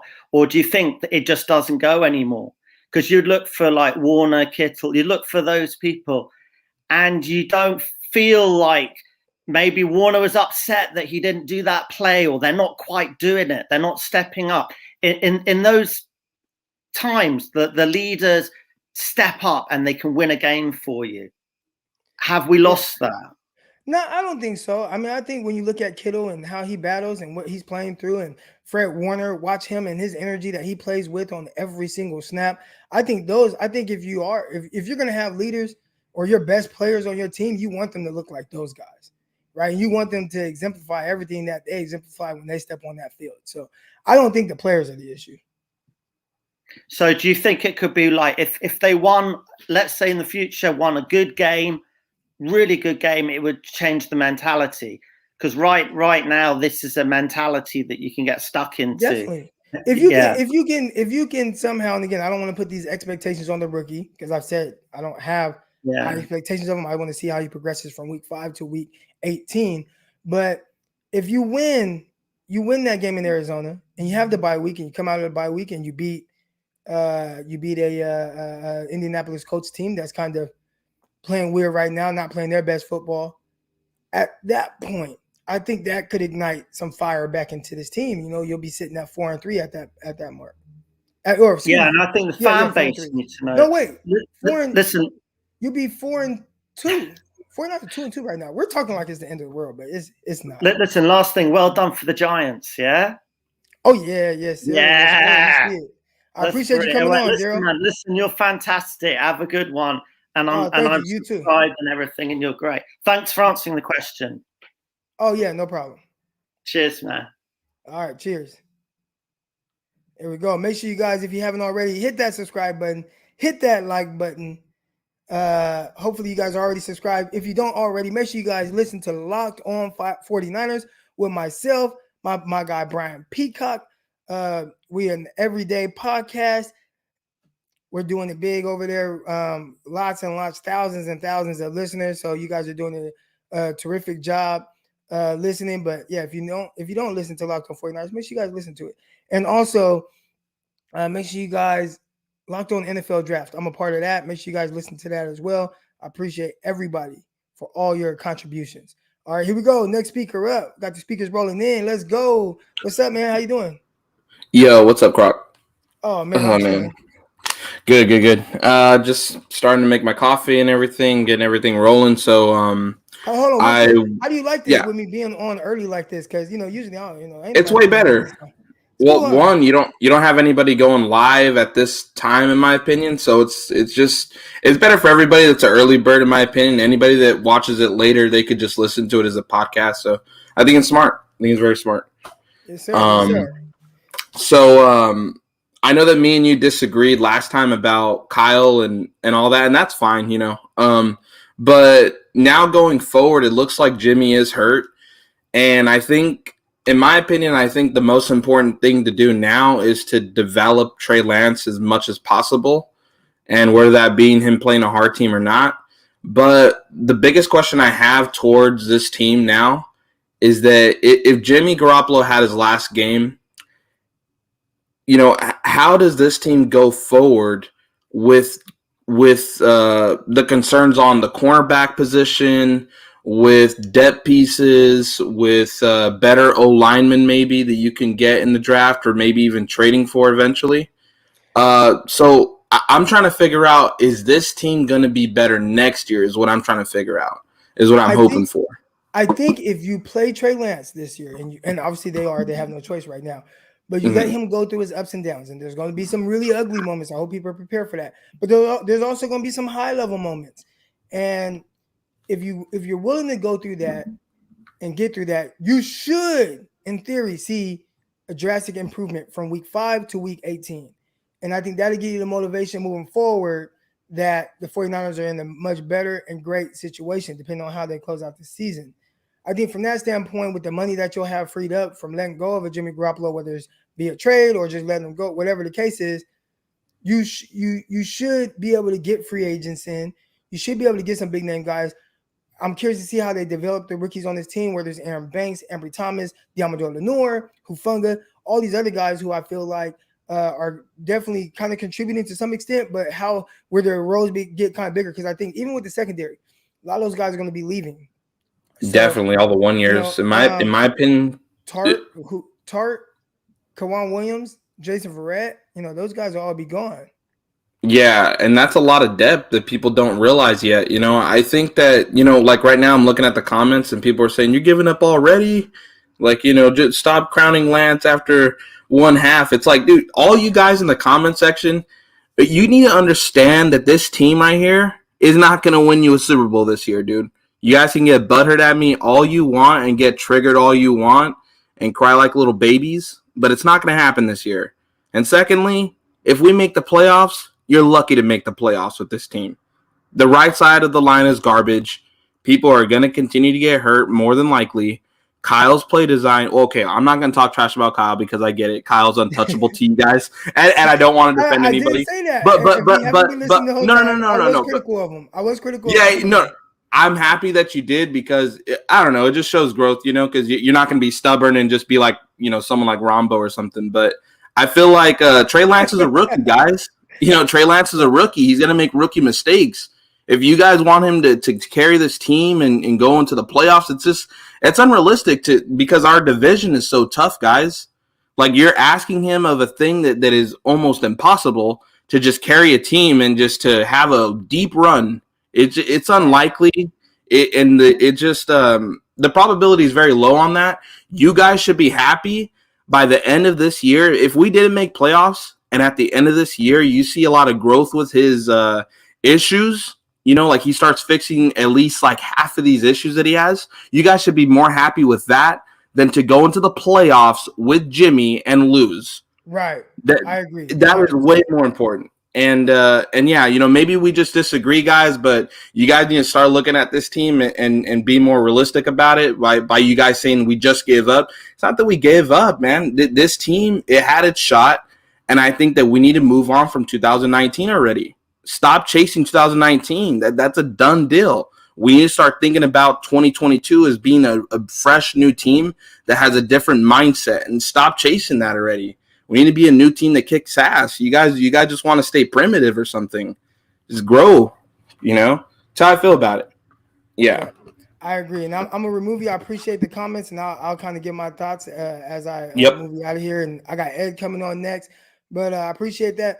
And again, I know some people, they don't want to hear that. I like listening and hearing and seeing different, thought processes, different opinions on everyone. So I know there are a lot of people upset about what he was saying in the comments, or I'm looking in the comments and people are upset. But no, I think some of the things that he's saying is valid. Me, and again, I'm a fan, but I've also learned that when I go to games, I'm not as big a fan as other guys, and I love 49ers. I'm extremely passionate about it. But I try to bring a different perspective, man. And sometimes my perspective doesn't align with the how do I put it? The other fans, I guess you could say, because I try to look at it from like what's better for the team moving forward. And to me, it was always going to be better in the long term by playing Trey Lance this year and letting him go through his ups and downs. And I think this is, like another caller said, a blessing in disguise, kind of be able to get Trey Lance in there. Again, he's going to have his ups, he's going to have his downs. Maybe it can be a playoff push. Maybe things all align and he gets it clicking and they win games down the stretch. I don't know if you guys remember RG3's rookie year with the Washington football team. You guys know how they made wild cards? The Washington football team made the wild card round because, led by RG3, they won 7 straight games to close out the year. That was how they made it. It didn't start off pretty, but it ended strong. And I'm not saying that's going to be the case with Trey Lance, but I'll say, to me, it's what are we building towards? All right, what are we building towards? So here we go. We got Ed coming on. Ed, what's good, baby? Ed, you on? I know you've been patiently waiting. What up? How you Can you doing, hear man? me? Yes, sir. Can you hear me? All right. Since yesterday when I saw the game, I was really concerned about Kyle Shanahan's play calling. Like it's unlike him. Like for some reason, on one of the plays on 4th and 2, he called a jet sweep, and I was really mad at that. So, what is your thoughts about Kyle Shanahan's play calling? That's the thing, because I'm very concerned right now. Yeah, man. And other people had concerns with that play as well. I try to look at it like this, and I'm not saying it was a great play call, but I'd say 95% of the time we've seen Deebo Samuel touch the ball behind the line of scrimmage is going for positive yards. However, Kyle has done it, and a lot of times resulting in extremely big plays. So he worked to get the ball. Deebo Samuel is behind the line of scrimmage. It did not work. The Seahawks shut it down.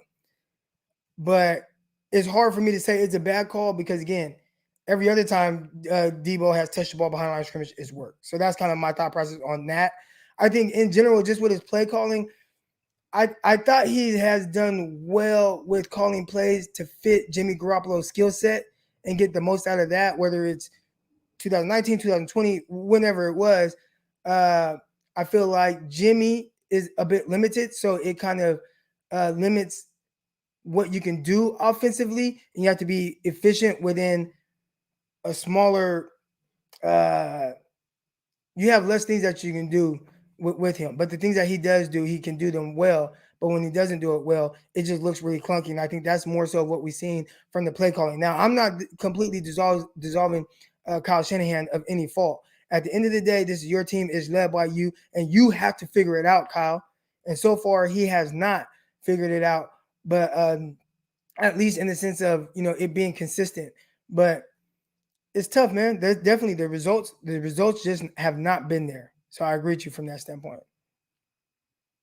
And another thing about Trey Lance, when I saw his when he went on the game, it was really good. Like I like it when he came and he did some playmaking plays on, like, for example, on the 4th and 9 or 4th and 10. He made the scramble for the first down, and I really like that. But another thing about Kyle Shanahan is just that he's not how do you say he's not developing Trey Lance to his full potential. Because, for example, like his playbook, his Kyle Shanahan's playbook, it's all about like Jimmy Garoppolo, a pocket passing quarterback. And yeah, that's the only question I had. I appreciate you, man. Thank you for coming on. Yeah, All right, here we go. Next up, Highlight Production. I've seen you in here a few times. How you doing, man? I'm good, man. How you doing, Croc? Oh, man, I'm just chilling on this beautiful Monday morning. Yes, sir. Oh, yeah, before I start, I do gotta say, man, I do love these Monday or these early morning lives. I know I might keep this going, man, and probably not go for 2 hours like we're heading towards right now, but maybe eventually just an hour every day, man. My mornings are wide open, so early mornings, just come on here, talk to y'all, man. I appreciate being able to just rap with y'all about the game. This is cool stuff.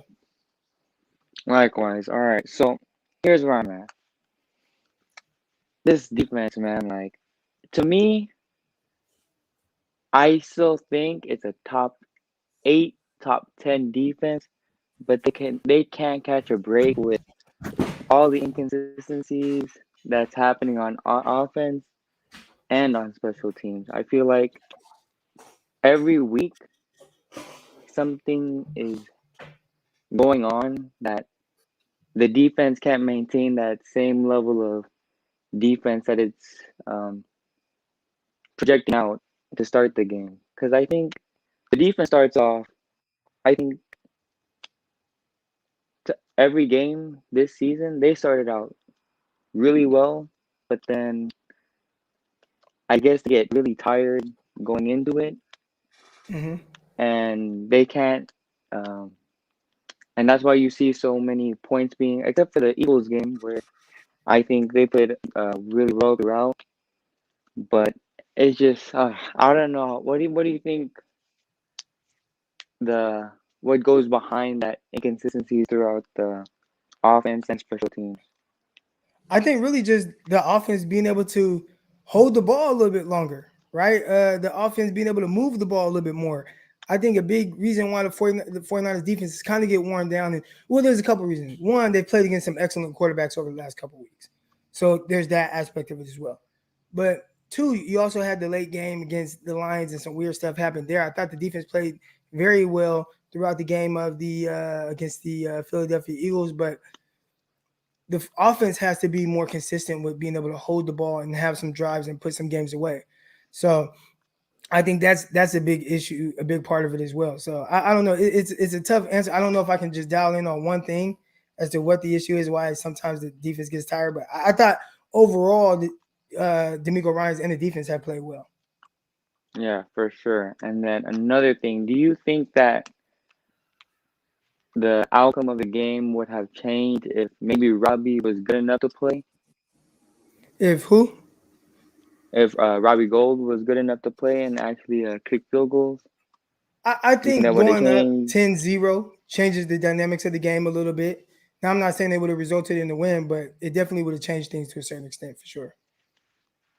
For sure. All right, man. I appreciate it. I mean, like I said, I work graveyards, so by the time I come off, your show is like the first. Plus I'm like subscribed to you, and I got like post notifications, so I'm always in the thing, man. So hey, Yeah, I man, keep it appreciate up. that, man.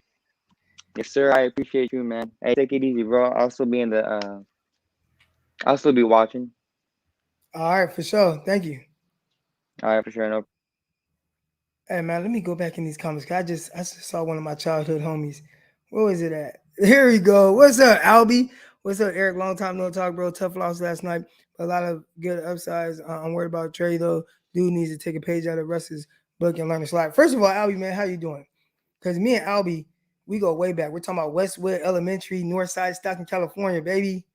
That's my dog, Albie, right there. Me and Albie, man, we used to walk to school every morning together. What's up, Albie? It's good to see you, man. I hope you're doing well. As far as learning to slide, yeah, that's something he definitely needs to get more comfortable doing. At North Dakota State, he was just taking on guys. Those guys definitely weren't as big and strong as what he's facing in the NFL. So he's going to have to learn to slide. If not, he's going to have what happened to Josh Allen. I don't know if you guys remember, not last season, but I want to say 2018. No, it might have been last year. Josh Allen tried to go head up with a DB and got knocked out the game. Like, you don't want that to happen to Trey Lance. So definitely has to learn to slide. I hope you're doing good, Albie. Here we go. Hold on. I had a super chat. I appreciate the super chat donations. All super chats are appreciated. Once goal got hurt in warm-ups, I knew what time it was. Besides that, these games were winnable games. Yeah, it's tough. It's tough. I think all the games are going to be winnable because the 49ers have a good roster. Even with the injuries that they have. I think they have a good roster. I think they're well coached to a certain extent. The execution just, I don't know, man. It's got to get better. It's got to get better. That's on the head man. The discipline, that's on the head man. All right. So hopefully those things get better sooner than later. I appreciate the contribution.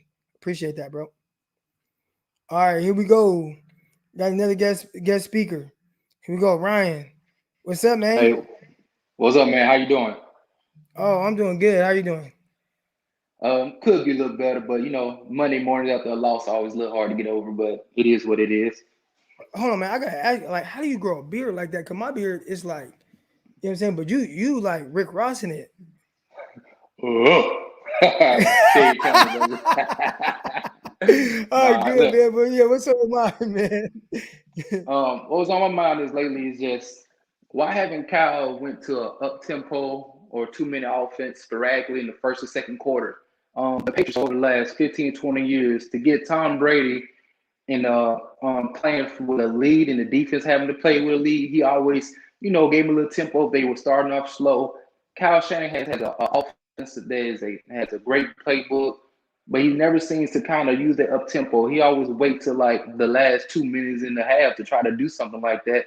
And with a team that has been riddled with injuries, insufficient in third downs, you got to at least try to get the defense on their heels, try to get them mixed up in sub packages, and using those and stretching the field from three, going Yeah. does have with a IU, with a Debo Samuel, and also using Kittle up down, up with the middle today as well. Hey, nah, the up tempo, that's a great point. My brother and I, we're watching the game, and we always like to see when offenses go up tempo. It really helps your offense because it simplifies the defense. If I'm going up tempo, you don't have a chance to really get settled in and set up with your defense with what you want to do. The game is moving too fast. So, what does the defensive coordinator have to do? He can't look, because a lot of times, I think this is the part. Coordinators don't just call plays just to call plays. They look at they see the team go out there. They look at the personnel that's there. They're looking at down the distance. They're looking at all those things, scoping it out. Okay. We're gonna run this, and they run this, and the team and whoever calls the plays, the mic, the safety, whoever it is, they get everybody situated, lined up. They get ready to go, right? And then as the offense is lining up, they get to start moving around, disguising things, stuff like that. When you play fast and you play that up tempo that you're speaking about, now you have to simplify the defense, right? Now we got to keep it simple. Maybe we can send a blitz, but now, okay, we got to go right now. We can't disguise anything. We have to just line up and play. And that simplifies things for the offense. So I would like to see Trey Lance get in the rhythm, 49ers start to use a little bit more up tempo, get some first downs going. One thing, and I noted it before, Trey Lance so far has looked the best in up-tempo situations. Why? Because he doesn't have to think, and it simplifies the defense for him. So we saw it in the preseason where he had multiple drives, driving down the field, getting points before the half, getting touchdowns before the halves. And I think we saw it at the end of the last game, and I said it. I expect Trey Lance to do well right now because that was an area where he excelled, being up-tempo, being able to just play. And I think it helps him not have to think about everything going on when he gets to play in his helmet. Then it's just like, okay. Then he's like, okay, let me get out here. Okay, he has a lot of time to think about it. Speed it up for him so he can't think so much. And it's like, you know what, Trey? I just want you to react. I just want you to play, and I want you to play fast. Be that playmaker that you are. We'll live with the ups and downs. Not saying that they have to do up-tempo all the time, but I do feel like that is something that they should definitely use a little bit more. I appreciate it. That's a good take, man. And last thing, so even when Trey came in, they ran like 5 straight RPOs. Yeah. And to me, it's like they condensed the field so small. The linebackers came down, the safeties didn't have to play high. They came down as well because it was really predictable. And I always wonder, like, even with Trey Lance, maybe a 4 wide receiver say with a tight end or something of that nature, just spread it out, have them run some deep posts or some vertical routes. To at least, even if he decides to run, if he doesn't get a read, he has bigger gaps, bigger windows, similar to how Russ does, similar to how Kyle and Murley does, because now you stretch the field, you give your youth the opportunity. So if they have what they call it, when the player has the opportunity, when they're running around it or something like that, you give the people opportunity to use their feet and so on and so forth to extend the plays and spread it out even more. So, yeah, man. Yeah, and I think that's a big thing too. And I'm gonna take you off, man. I appreciate you coming on, Ryan, for real. Thank you. All right, take it easy. Bye. All right. Yeah, the last thing that Ryan touched on, man, I think that's big. And that's been my issue with Kyle Shanahan not utilizing Trey Lance in the run game. What it does for the running backs, right? The holes that it opens up because he's holding defenders on the backside of the play.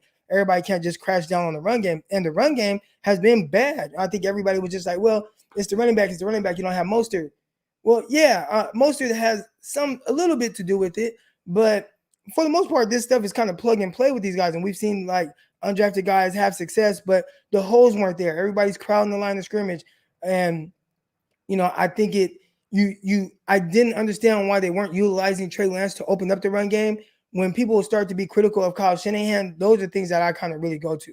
We got another speaker ready to go. 1 second, I got a couple of these super chats, man. I appreciate the super chats in here. All donations are accepted. Here we go. Mark, who's the best player on the team right now? Nick Bosa, Trent Williams, Debo Samuel.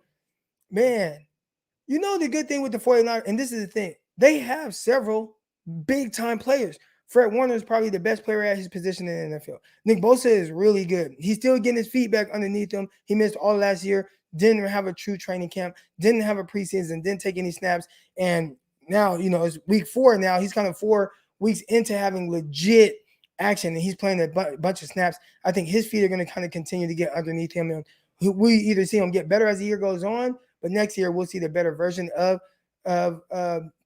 Nick Bosa. But again, yeah, Nick, Trent, and I saw some people talk about Trent. I hope it's not a bicep tear. I saw some people talking about maybe a bicep tear in my comments on Twitter. That's tough.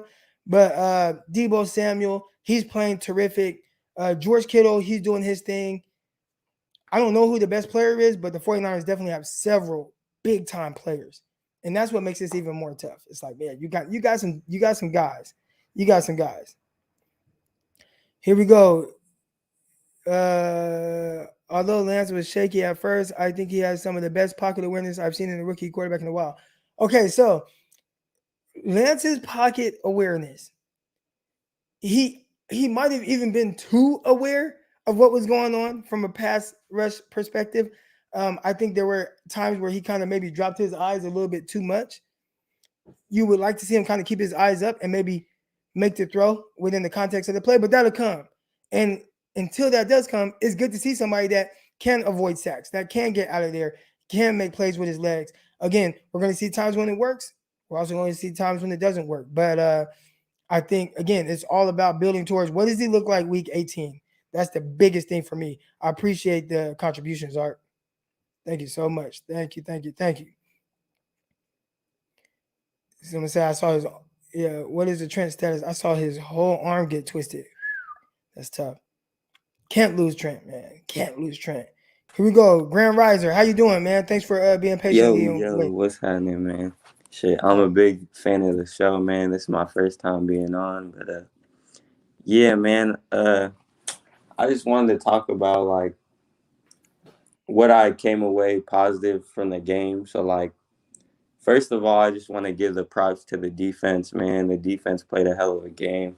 Honestly, in the first half, they reminded me of the Super Bowl defense in the first half. Like, it was special. Yeah. It was special. Yeah, they were getting after it. Yeah, they had, what was it? They only gave up like what? At some point, I want to say maybe into that last drive by Seahawks. Seahawks might have had minus 10 yards. Exactly, so, man. Yeah, they were playing like they was on fire, man. They were pissed off from the week before. And so, yeah, I'm happy about that. I'm also happy about what I saw from Trey Lance. Me personally, before the season, I wanted to start Trey Lance, getting the reports from practice. The media, they were honestly, I would say it was like 60-40. They said Trey Lance is already better than Jimmy G. Turning the ball over less in practice, more efficient in practice, with less talent around him. And I think if Bill Belichick was coaching the team, he would have rolled with Trey Lance. Me personally, that's how I feel about it. But yeah, I think there's an opportunity for that. But go ahead. Yeah. So also another thing, I think Trey is less likely to turn the ball over. I think he's smarter. He's more efficient with the ball. He doesn't force throws. Because I see Jimmy force throws a lot. Like, that interception he threw. He almost threw another interception yesterday in the first half. He forces throws, and I don't like that personally.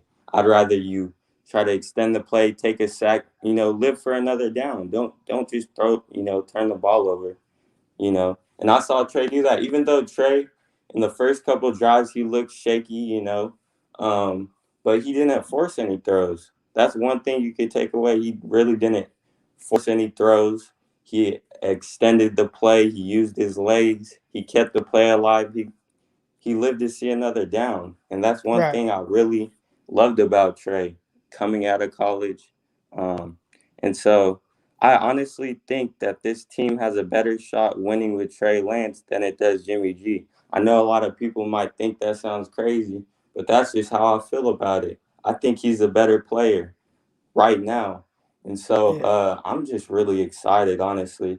And I was one of the people who commented that, like, I really think that we have a good shot of beating and upsetting Arizona next week Right. with Trey Lance. Like,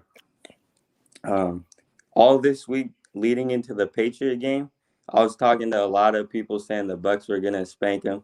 I I was one of the people saying it was gonna be a close game and that this is gonna be Mac Jones coming out party. You know, I Yeah. was on that wave train. I don't know, even though he had struggled the first couple weeks. Um, I think he's played well. I think Mac exactly. Jones has played very well. Yeah, nah, Now, he this is played the well. question: is are we at what Mac Jones is going to be for his career? Because when you look at the other guys, you look at Zach Wilson, Trevor Lawrence, Justin Fields, Trey Lance. You're looking at all these guys, and there's so much more, right? Yeah, nah. With I Mac wanted Jones, I Trey think that's going to Lance. be the biggest question. Now, Hmm. maybe there is a higher level. Maybe he reaches Tom Brady level. I mean, I don't know, but I think he's been a terrific facilitator of the football, which I thought he would be when he was coming out. He is what I thought he was going to be. Just how Yeah, much more is there? And I think that was the question I had. yeah, exactly. Nah, I wanted Trey Lance. I still think Trey Lance is going to be the best quarterback out of this group. Mhm. No bias. That's who I wanted, really, out of all the three, or out of all the five quarterbacks. I thought he was going to be the best coming out. And so, man, I'm excited for next week because I really think we're going to shock a lot of people. And I think this team's not going to give up like how everyone's panicking. I think they're going to watch the tape and realize that they should have won that game yesterday. They Yeah. really should have. They turned the ball over. They outgained Seattle by how many yards? Like 200, a lot of yards. I know that. They just got to limit those little turnovers, those little mistakes. And I think they're going to key in on that. And I think everyone's going to hype up Arizona because they just dethroned the Rams. You know how everyone was talking up the Rams. And so, Yeah. watch. I think Kyle Shanahan, I think we're going to shock the world, man. I do. That's just how I feel, you know. Um, I'm just excited, man. So that's Yeah. really it. I appreciate that coming on, man. And I'm gonna take you off, and I'll kind of give some of my thoughts on that. But thanks for coming on, bro. For sure. Peace. Yeah, I definitely think that there's a scenario where the 49ers do shock the world. I think, and I've kind of said it, my expectations for Trey Lance is what they've been the whole time was he's gonna have ups, he's gonna have downs, right? He's gonna have some really ugly moments, he's gonna have some moments where you're like, wow, not too many quarterbacks in the NFL can do that. How can you start to get the ugly plays closer to, where he's just more efficient? And I think the best way to do it is playing, but again, he's gonna have to go through some ups and downs in that process. So beating Arizona, I'm not saying it's off the table. I've seen Kyle Shanahan beat teams with less. Last year last year it was what, CJ Beathard that beat Arizona. So I ain't saying 49ers can't win. Obviously, you could say this is a better version of Arizona or whatever, but I've seen this story where it looks like he's kind of down and out and he ends up winning. So I've also seen it where Kyle loses a game that you feel like he should win. And we've seen that several times, even already this year where, but man, I appreciate everybody for coming on here. Make sure you guys, if you haven't already, subscribe to the YouTube channel. Hit that subscribe button right now. Hit that like button right now. How many likes do we have? 100? No. 124 likes? Okay, 124 likes. There's 164 people in here right now. Hit that like button, hit that subscribe button, all that good stuff.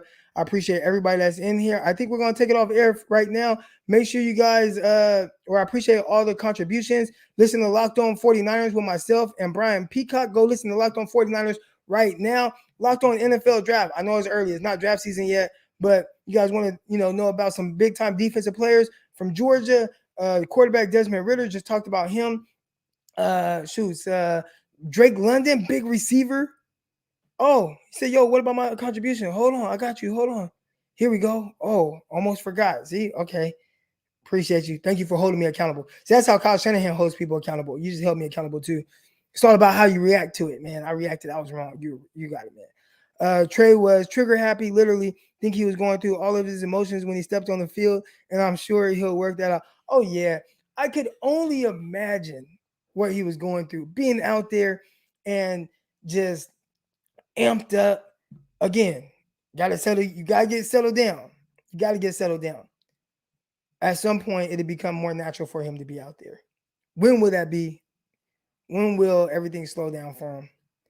That's the big thing. It's not going to be an overnight process or overnight success. We're going to see good. We're going to see bad. But you got to be willing to live with it when you play the rookie. And you see some of these other guys, they're better for it. All these quarterbacks, they're better week 4 than they were week 1. And I think that will continue to some extent. You're going to look back at the end of the season and look at Trey Lance, Mac Jones, Justin Fields, Trevor Lawrence, Zach Wilson, and be like, man, those guys are much better week 18. Even if none of them are in the playoffs, and there's a chance that could be the case, none of them be in the playoffs, but they'll all be better for it heading into next year. Those guys are the future. All right. But I appreciate everybody that's in here right now. I appreciate all the contributions. Love y'all for that. Are we going to do this again tomorrow morning? Tomorrow morning, we'll see if there's some new news out. Make sure you guys, again, listen to Locked On 49ers, Locked On NFL Draft, and we are out, man. Peace. Intercepted. It is picked off by Aaron Rodgers. Over midfield, he'll run it all the way into the end zone. Touchdown. Crossroads TV podcast. Peace.